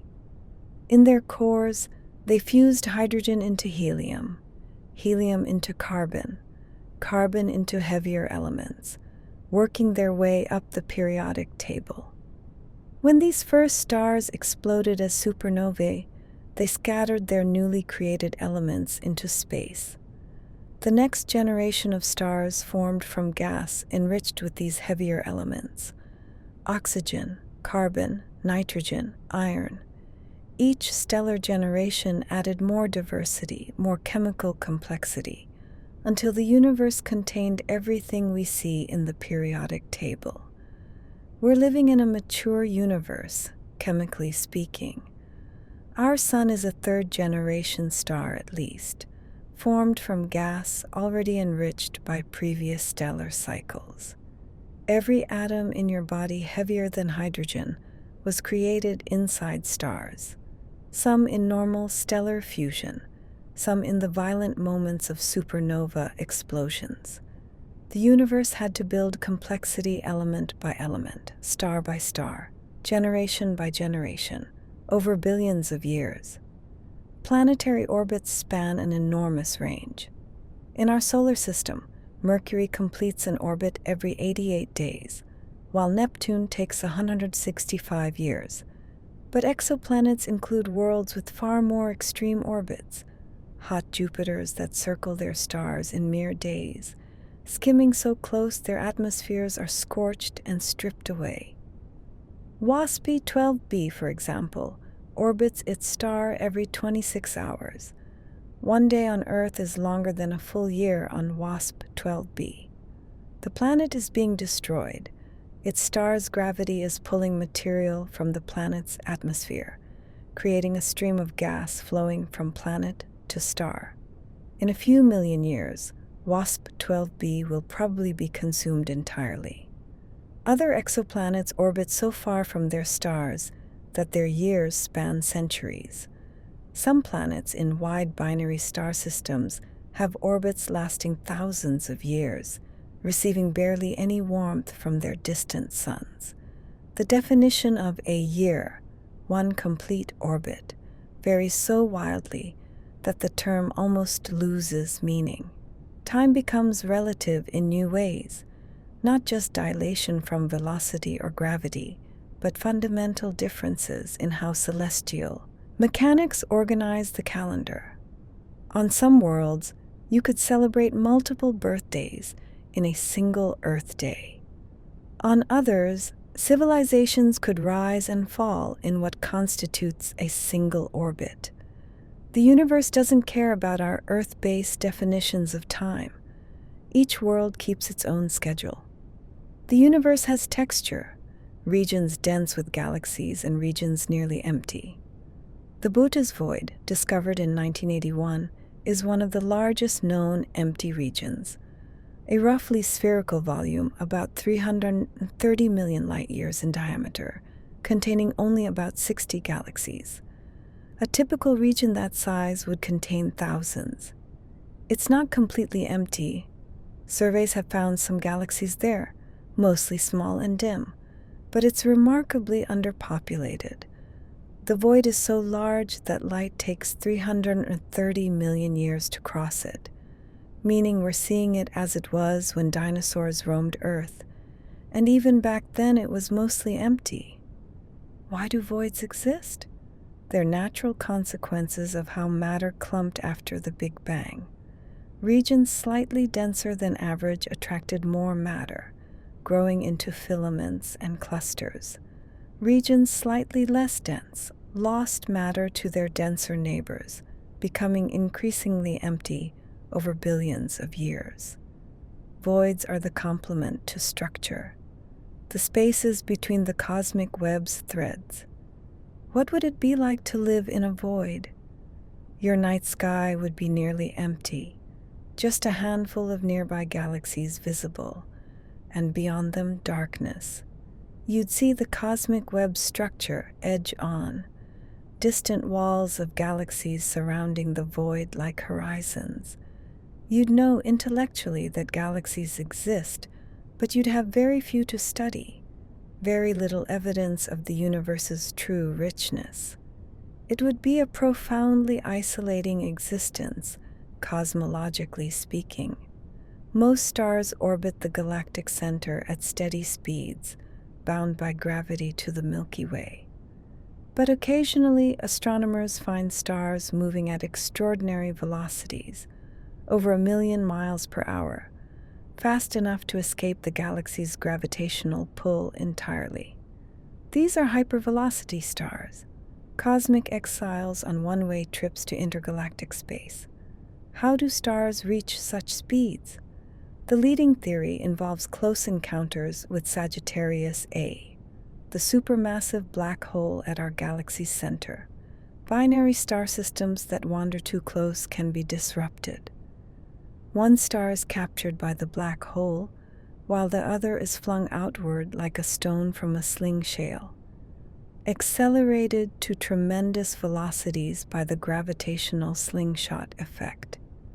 Other hypervelocity stars might be ejected by supernova explosions in binary systems, or accelerated by interactions with multiple stars in dense clusters.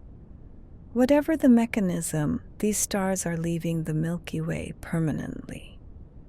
They'll spend the rest of their lives, millions or billions of years, drifting through intergalactic space, alone, far from any other stars or galaxies. Imagine being a planet orbiting such a star, watching your galaxy recede behind you, the spiral arms, fading into the distance until they're just another fuzzy patch among many. You'd be heading into the void, into the darkness between galaxies, an exile from the stellar community, bound for emptiness that might stretch forever. Geometry feels intuitive. Parallel lines never meet. Angles in a triangle add to 180 degrees. Space extends uniformly in all directions. But these rules only apply in flat space. On a sphere's surface, parallel lines converge, like longitude lines meeting at the poles. In negatively curved space, like a saddle, parallel lines diverge. Which geometry describes our universe? Measurements of the cosmic microwave background suggest the universe is flat, or so close to flat we can't detect any curvature. Parallel lines drawn anywhere in space will remain parallel forever, stretching to infinity without converging or diverging. The angles in a cosmic triangle add to exactly 180 degrees. This is surprising. The universe could have had any curvature, positive, negative, strongly curved, or barely curved. But it's almost exactly flat, which seems like an unlikely coincidence. Inflationary theory, which proposes that the universe expanded exponentially in its first fraction of a second, explains this. Inflation stretched space so much that any initial curvature was flattened out, like blowing up a balloon until its surface appears flat from any local perspective. Flatness might seem uninteresting, but it has profound implications. A flat universe that's expanding will likely expand forever rather than eventually collapsing. It means space extends infinitely, or at least we can't distinguish our universe from an infinite one. Geometry, it turns out, determines destiny. When you look at images of galaxies and nebulae, you're seeing the universe's bright minority. Stars, gas, planets, all the ordinary matter we can detect directly, makes up only about 5% of the universe's total mass energy content. The other 95% is invisible, known only through indirect effects. Dark matter accounts for about 27% of the universe. We know it exists because galaxies rotate too fast for their visible matter alone to hold them together. Galaxy clusters contain more gravitational mass than we can account for with stars and gas. Gravitational lensing shows mass where we see nothing. Dark matter is there, surrounding galaxies, permeating space, but it doesn't interact with light. We're swimming in it, but we can't see or touch it. Dark energy is even more mysterious, making up about 68% of the universe. It's causing space to expand faster over time, pushing galaxies apart, but we don't know what it is. It might be energy inherent to space itself, or some unknown field, or something else entirely. We're like people trying to understand an ocean by studying only the foam on its surface. The visible universe is just the tip of something much larger, much stranger. Most of reality is hidden from us, detectable only through its gravitational effects, And our best theories can't yet explain what it is or why it exists in the proportions we observe. The universe operates according to physical constants: the strength of gravity, the mass of electrons, the speed of light, and dozens of others. These constants determine how atoms form, how stars burn, how galaxies evolve.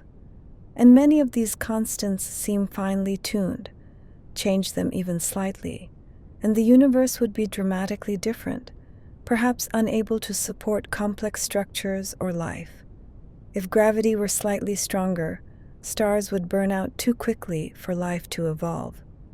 Slightly weaker, and stars might not form at all. If the electromagnetic force were different, atoms couldn't bond into molecules. If the strong nuclear force were adjusted, elements beyond hydrogen might not exist, or atomic nuclei might be too unstable to persist. This observation, that the constants seem just right, is called the anthropic principle. But is it meaningful?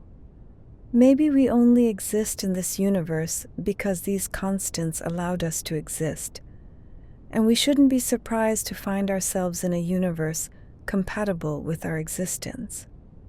If billions of universes exist with different constants, we'd necessarily find ourselves in one of the rare ones where life is possible.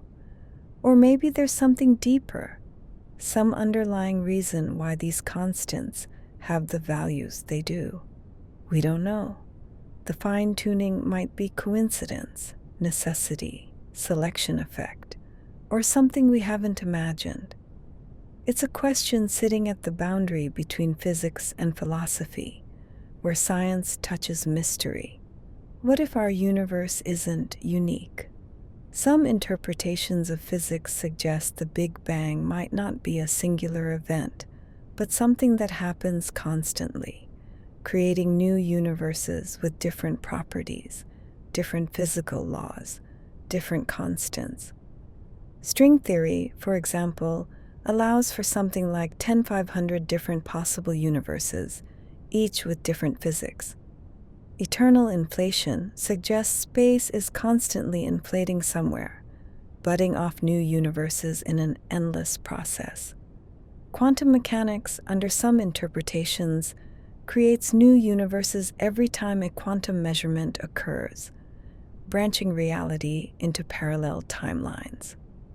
These ideas are speculative. We have no way to observe other universes if they exist. They're beyond our cosmic horizon, causally disconnected, their light and information unable to reach us. The multiverse might be real, or it might be philosophy disguised as physics, untestable and therefore unscientific. But if the multiverse exists, it would explain some puzzles. Why are our physical constants finely tuned? Maybe they're not. Maybe every possible set of constants exists somewhere in the multiverse, and we find ourselves in one of the rare universes where those constants allow complex structures. The multiverse becomes a selection effect, explaining fine-tuning without requiring design or coincidence. It's a strange idea that everything we see might be just one bubble in an infinite cosmic foam, that reality might be vastly larger and stranger than even the observable universe suggests. Time feels directional. Causes precede effects. Memories point backward. Eggs break, but don't spontaneously reassemble. Yet the fundamental laws of physics are mostly time-symmetric. They work equally well running forward or backward. So why does time have an arrow? Why does the future feel different from the past? The answer might lie in entropy, the universe's tendency toward disorder. The second law of thermodynamics states that entropy increases over time. Hot objects cool, organized systems become disorganized, differences smooth out. This gives time a direction, from low entropy toward high entropy, from order toward chaos. But why did the universe start with low entropy? The Big Bang was an extremely ordered state, all matter and energy concentrated, ready to expand and spread. As the universe evolved, entropy increased. Galaxies formed, stars burned, heat dispersed. We're riding that wave of increasing entropy, and our subjective experience of time's arrow might be a consequence of living in a universe moving from order toward disorder. The expansion of space might play a role too. If the universe were contracting, some theories suggest time's arrow might reverse. Effects could precede causes. Memories could form of the future. Time's direction might not be fundamental but emergent, arising from the universe's particular history and evolution. We move forward through time because the universe is expanding and entropy is increasing, and there's no deeper reason than that. Einstein's relativity weaves space and time into a single fabric, space-time. This union has strange consequences. Moving through space affects how you move through time. Travel fast enough, and time slows down for you relative to stationary observers. At light speed, time stops. But what about faster than light? The mathematics of relativity suggests that faster than light travel would be equivalent to time travel. Moving faster than light in space would mean moving backward in time. You could, theoretically, arrive at your destination before you left, witnessing events in reverse causality, creating paradoxes. This is one reason physicists believe faster than light travel is impossible.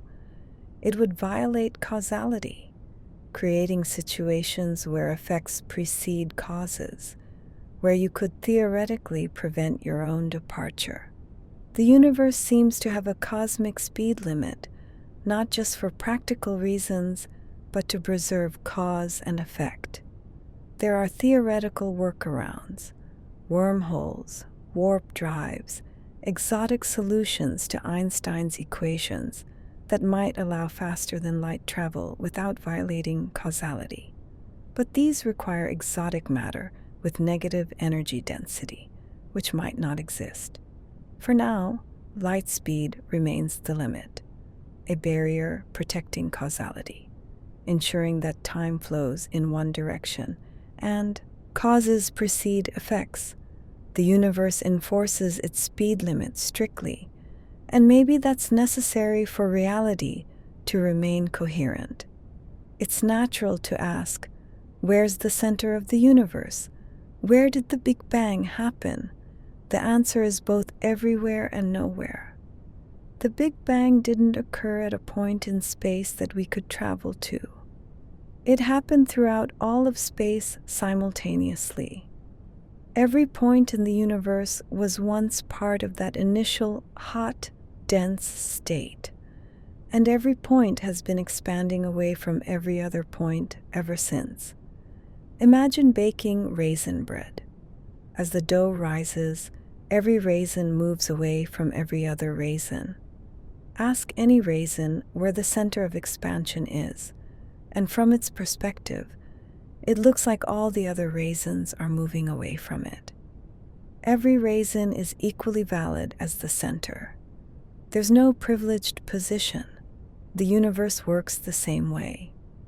From Earth, we see distant galaxies receding in all directions, as if we're at the center. But an observer in a distant galaxy would see the same thing, all other galaxies receding from them. Everyone sees themselves as the center because space itself is expanding, carrying galaxies apart, and there's no absolute reference frame.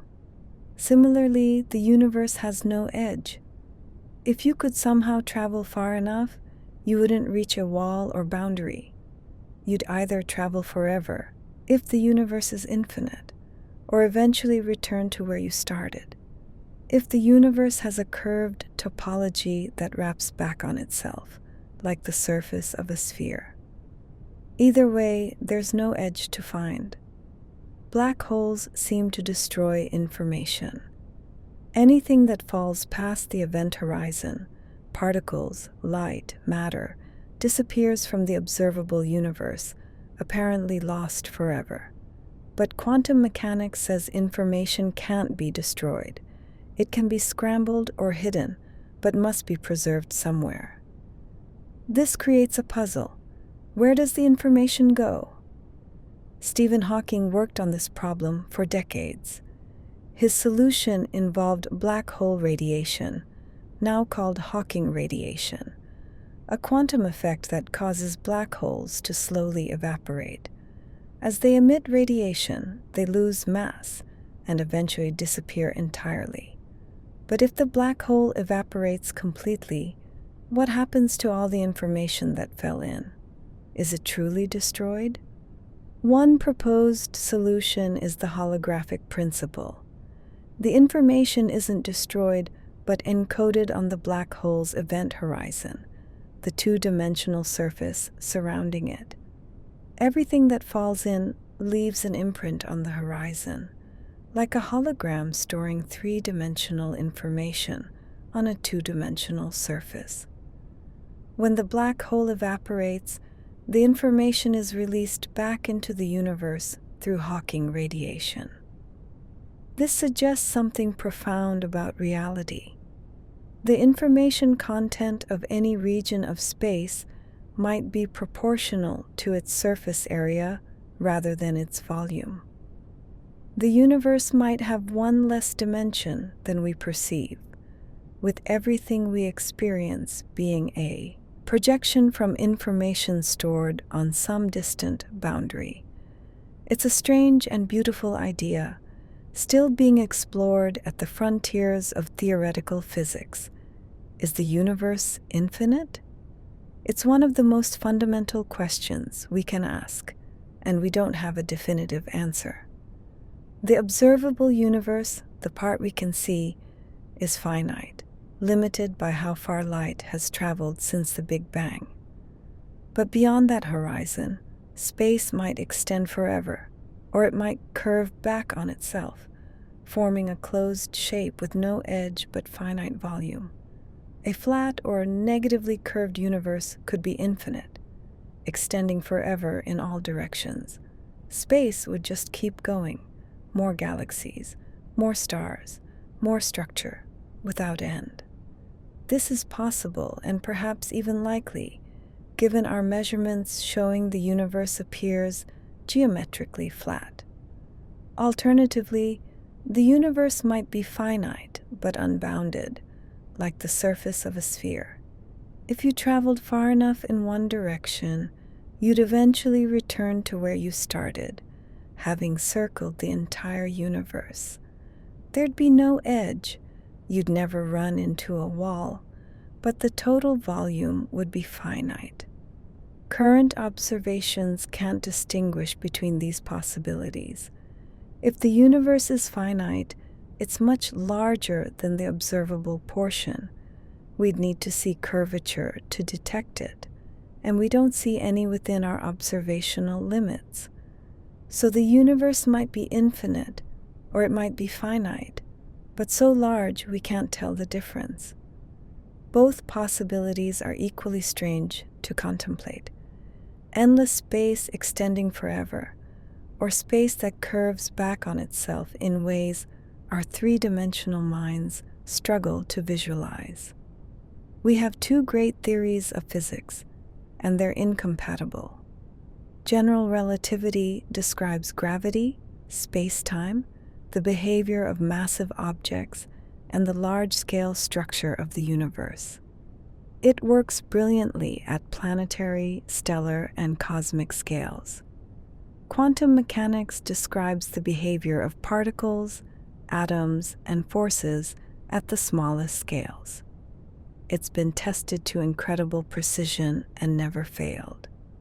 But when you try to apply both theories to the same situation, like the center of a black hole or the first moments after the Big Bang, they give contradictory answers. Quantum mechanics requires knowing both position and momentum precisely to predict gravity's effects, but the uncertainty principle says you can't measure both precisely. General relativity treats space-time as smooth and continuous, but quantum mechanics suggests everything, including space itself, becomes grainy and probabilistic at small enough scales. Physicists have been searching for a unified theory, quantum gravity, that reconciles these frameworks. String theory is one candidate, proposing that fundamental particles are actually tiny vibrating strings. Loop quantum gravity is another, suggesting spacetime itself is quantized into discrete units. But we lack experimental evidence to distinguish between these ideas or confirm any of them. The contradictions suggest we're missing something fundamental about how reality works. We have two puzzle pieces that don't fit together, which means either the pieces need reshaping or there's a larger picture we haven't seen yet. Somewhere, at energies and scales we can't yet access, there's a deeper truth waiting to be discovered. What's the universe's ultimate destiny? The answer depends on dark energy's nature and how it evolves over time. Several scenarios are possible, each stranger than the last. If dark energy remains constant, a true cosmological constant, the universe will expand forever, accelerating as it goes. Galaxies beyond our local group will recede beyond the cosmic horizon, disappearing from view. Star formation will gradually cease as gas is exhausted. Existing stars will burn out, leaving white dwarfs, neutron stars, and black holes. Eventually, even black holes will evaporate through Hawking radiation. In the unimaginably distant future, 100 years or more, the universe becomes a cold, dark, expanding void where nothing changes, nothing happens. Heat death, physicists call it, though perhaps heat absence would be more accurate. Alternatively, if dark energy weakens or reverses, gravity might eventually win. The expansion could slow, stop, and reverse, leading to a big crunch where everything collapses back together into a singularity, possibly triggering a new Big Bang in a cyclical universe. A third possibility is the Big Rip. If dark energy strengthens over time, the expansion accelerates so much that it eventually tears everything apart. First galaxy clusters, then galaxies, then solar systems, planets, molecules, atoms, even atomic nuclei. Space would be ripped apart faster than light travels, destroying all structure in a final cataclysm. These endings are trillions of years away, time enough for countless cycles of cosmic evolution. But they remind us that nothing lasts forever, not even the universe itself. You are stardust, quite literally. The atoms composing your body, carbon, oxygen, nitrogen, calcium, iron, were forged inside stars billions of years ago. They've been recycling through the cosmos ever since, passing through multiple stars, nebulae, planets, and perhaps living organisms before becoming part of you.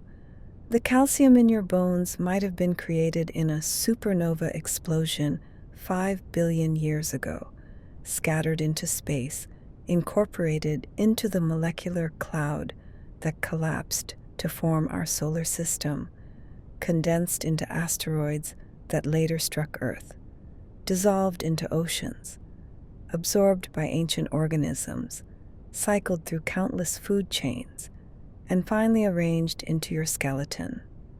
The iron in your blood follows a similar path, forged in a dying star's core, expelled in a supernova, wandering through space, eventually becoming part of Earth, and now circulating through your veins, carrying oxygen to your cells.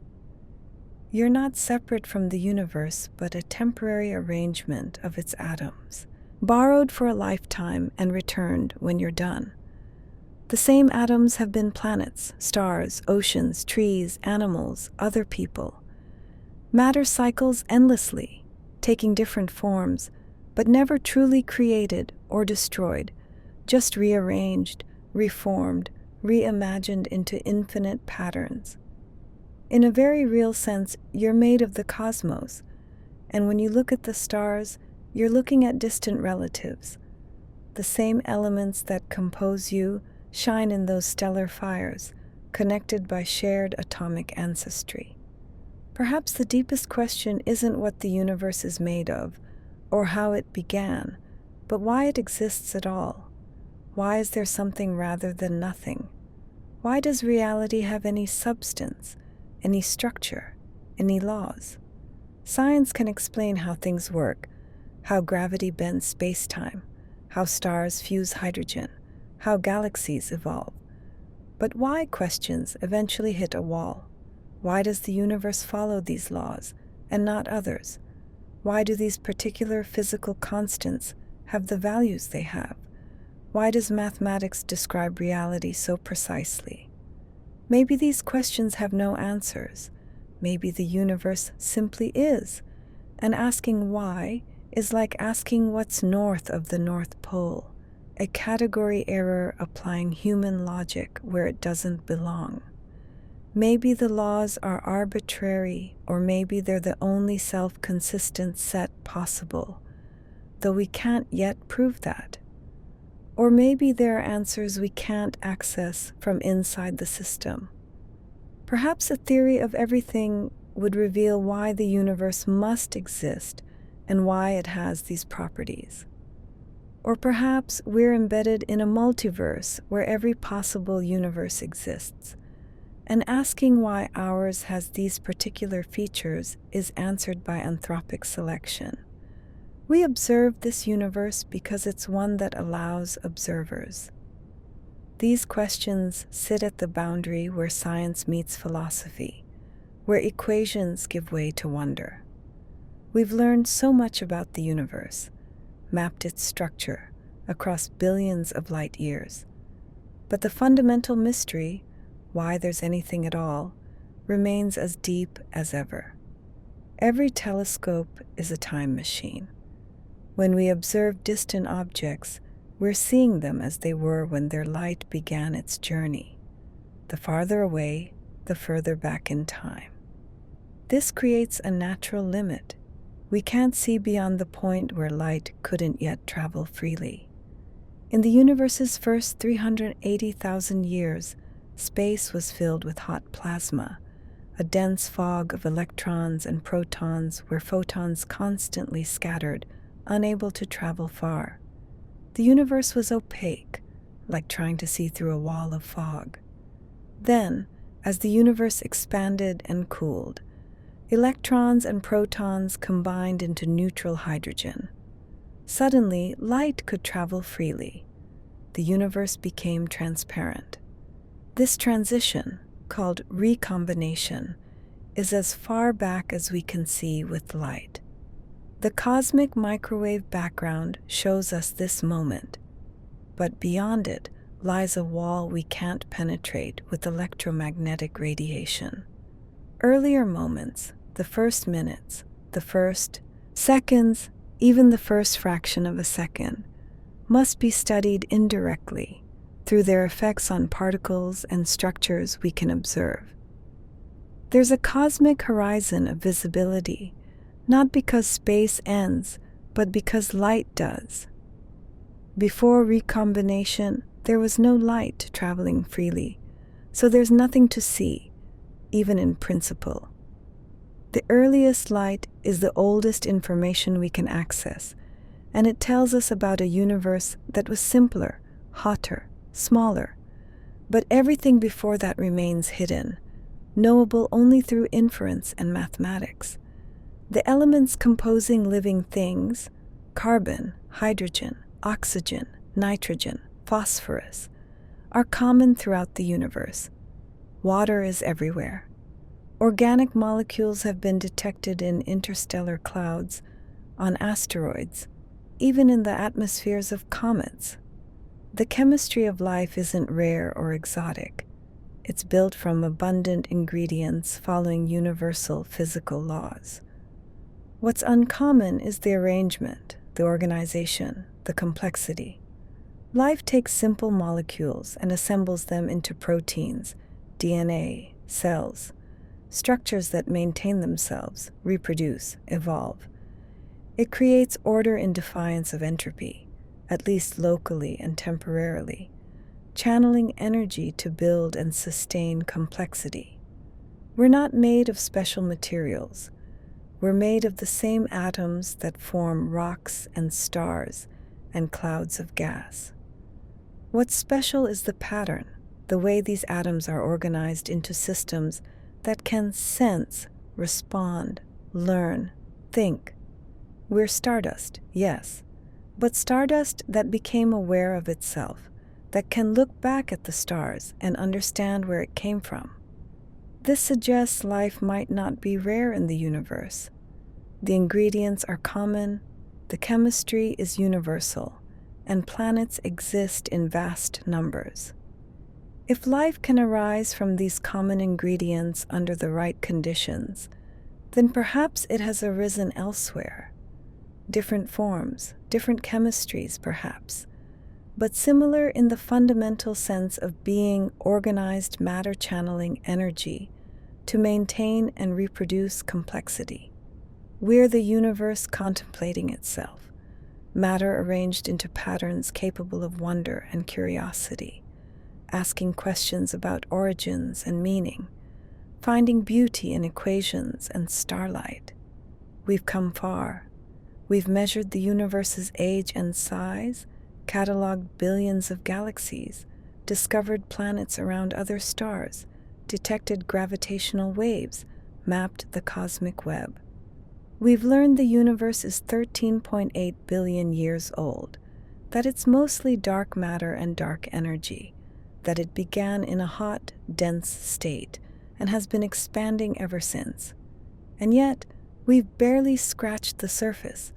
We don't know what dark matter is. We don't know what dark energy is. Those two unknowns comprise 95% of the universe. We don't know if the universe is infinite. We don't know what happened before the Big Bang, or if before even makes sense. We don't understand how galaxies form in such detail, how black holes truly work at their centers, whether other universes exist, or why the laws of physics have the form they do. We haven't found life beyond Earth, though we're searching. We don't know if we're alone or if life is common. We don't know if consciousness is unique to Earth, or if other minds are contemplating these same questions from distant worlds. The night sky holds countless questions we haven't yet thought to ask. Every answer we find reveals new mysteries, deeper puzzles, more complex structures than we imagined. Science isn't approaching completion. It's discovering that reality is larger, stranger, more intricate than each previous generation suspected. And perhaps that's appropriate. Perhaps the universe is inexhaustible, always offering more to discover, always deeper than our current understanding. Perhaps mystery is fundamental, and the search for knowledge is a journey without end, each generation adding their observations to an ever-growing story that can never be fully told. And so we've traveled through 100 facts about space, a journey from the definition of the word itself to the deepest mysteries at the edges of knowledge. We visited planets with backward rotations and moons with subsurface oceans. We've witnessed stars being born and dying, galaxies colliding over billions of years, black holes warping space-time into impossible shapes. We've contemplated dark matter and dark energy, those invisible presences that dominate the cosmos. We've looked back in time through ancient light and forward toward futures trillions of years away. Space is patient. It doesn't demand your attention or insist on answers. It's been here for nearly 14 billion years, and it will be here long after we're gone, expanding, evolving, creating new structures, and dissolving old ones, indifferent to whether anyone is watching. But we are watching. We're part of this story, arrangements of atoms complex enough to look back at the universe and understand, at least partially, where we came from and what surrounds us. We're stardust that learned to wonder, matter that became conscious, the cosmos studying itself through instruments and mathematics and imagination. There's comfort in that cosmic perspective. Your worries, whatever they are, exist within a universe that's been successfully managing far more dramatic events for billions of years. Stars explode, galaxies collide, black holes devour entire solar systems, and through it all, the cosmos continues. Patient, enduring, creating beauty from chaos and order from randomness. Tomorrow, the stars will still be there. The universe will continue its patient expansion, and you'll be here, on this small world, made of the same elements that make the stars, part of the same grand story that began with the Big Bang and continues in ways we're only beginning to understand. Rest well. The cosmos is watching over you, in its own indifferent but somehow comforting way. The stars are old, and they've seen everything. They'll still be shining when you wake. Good night.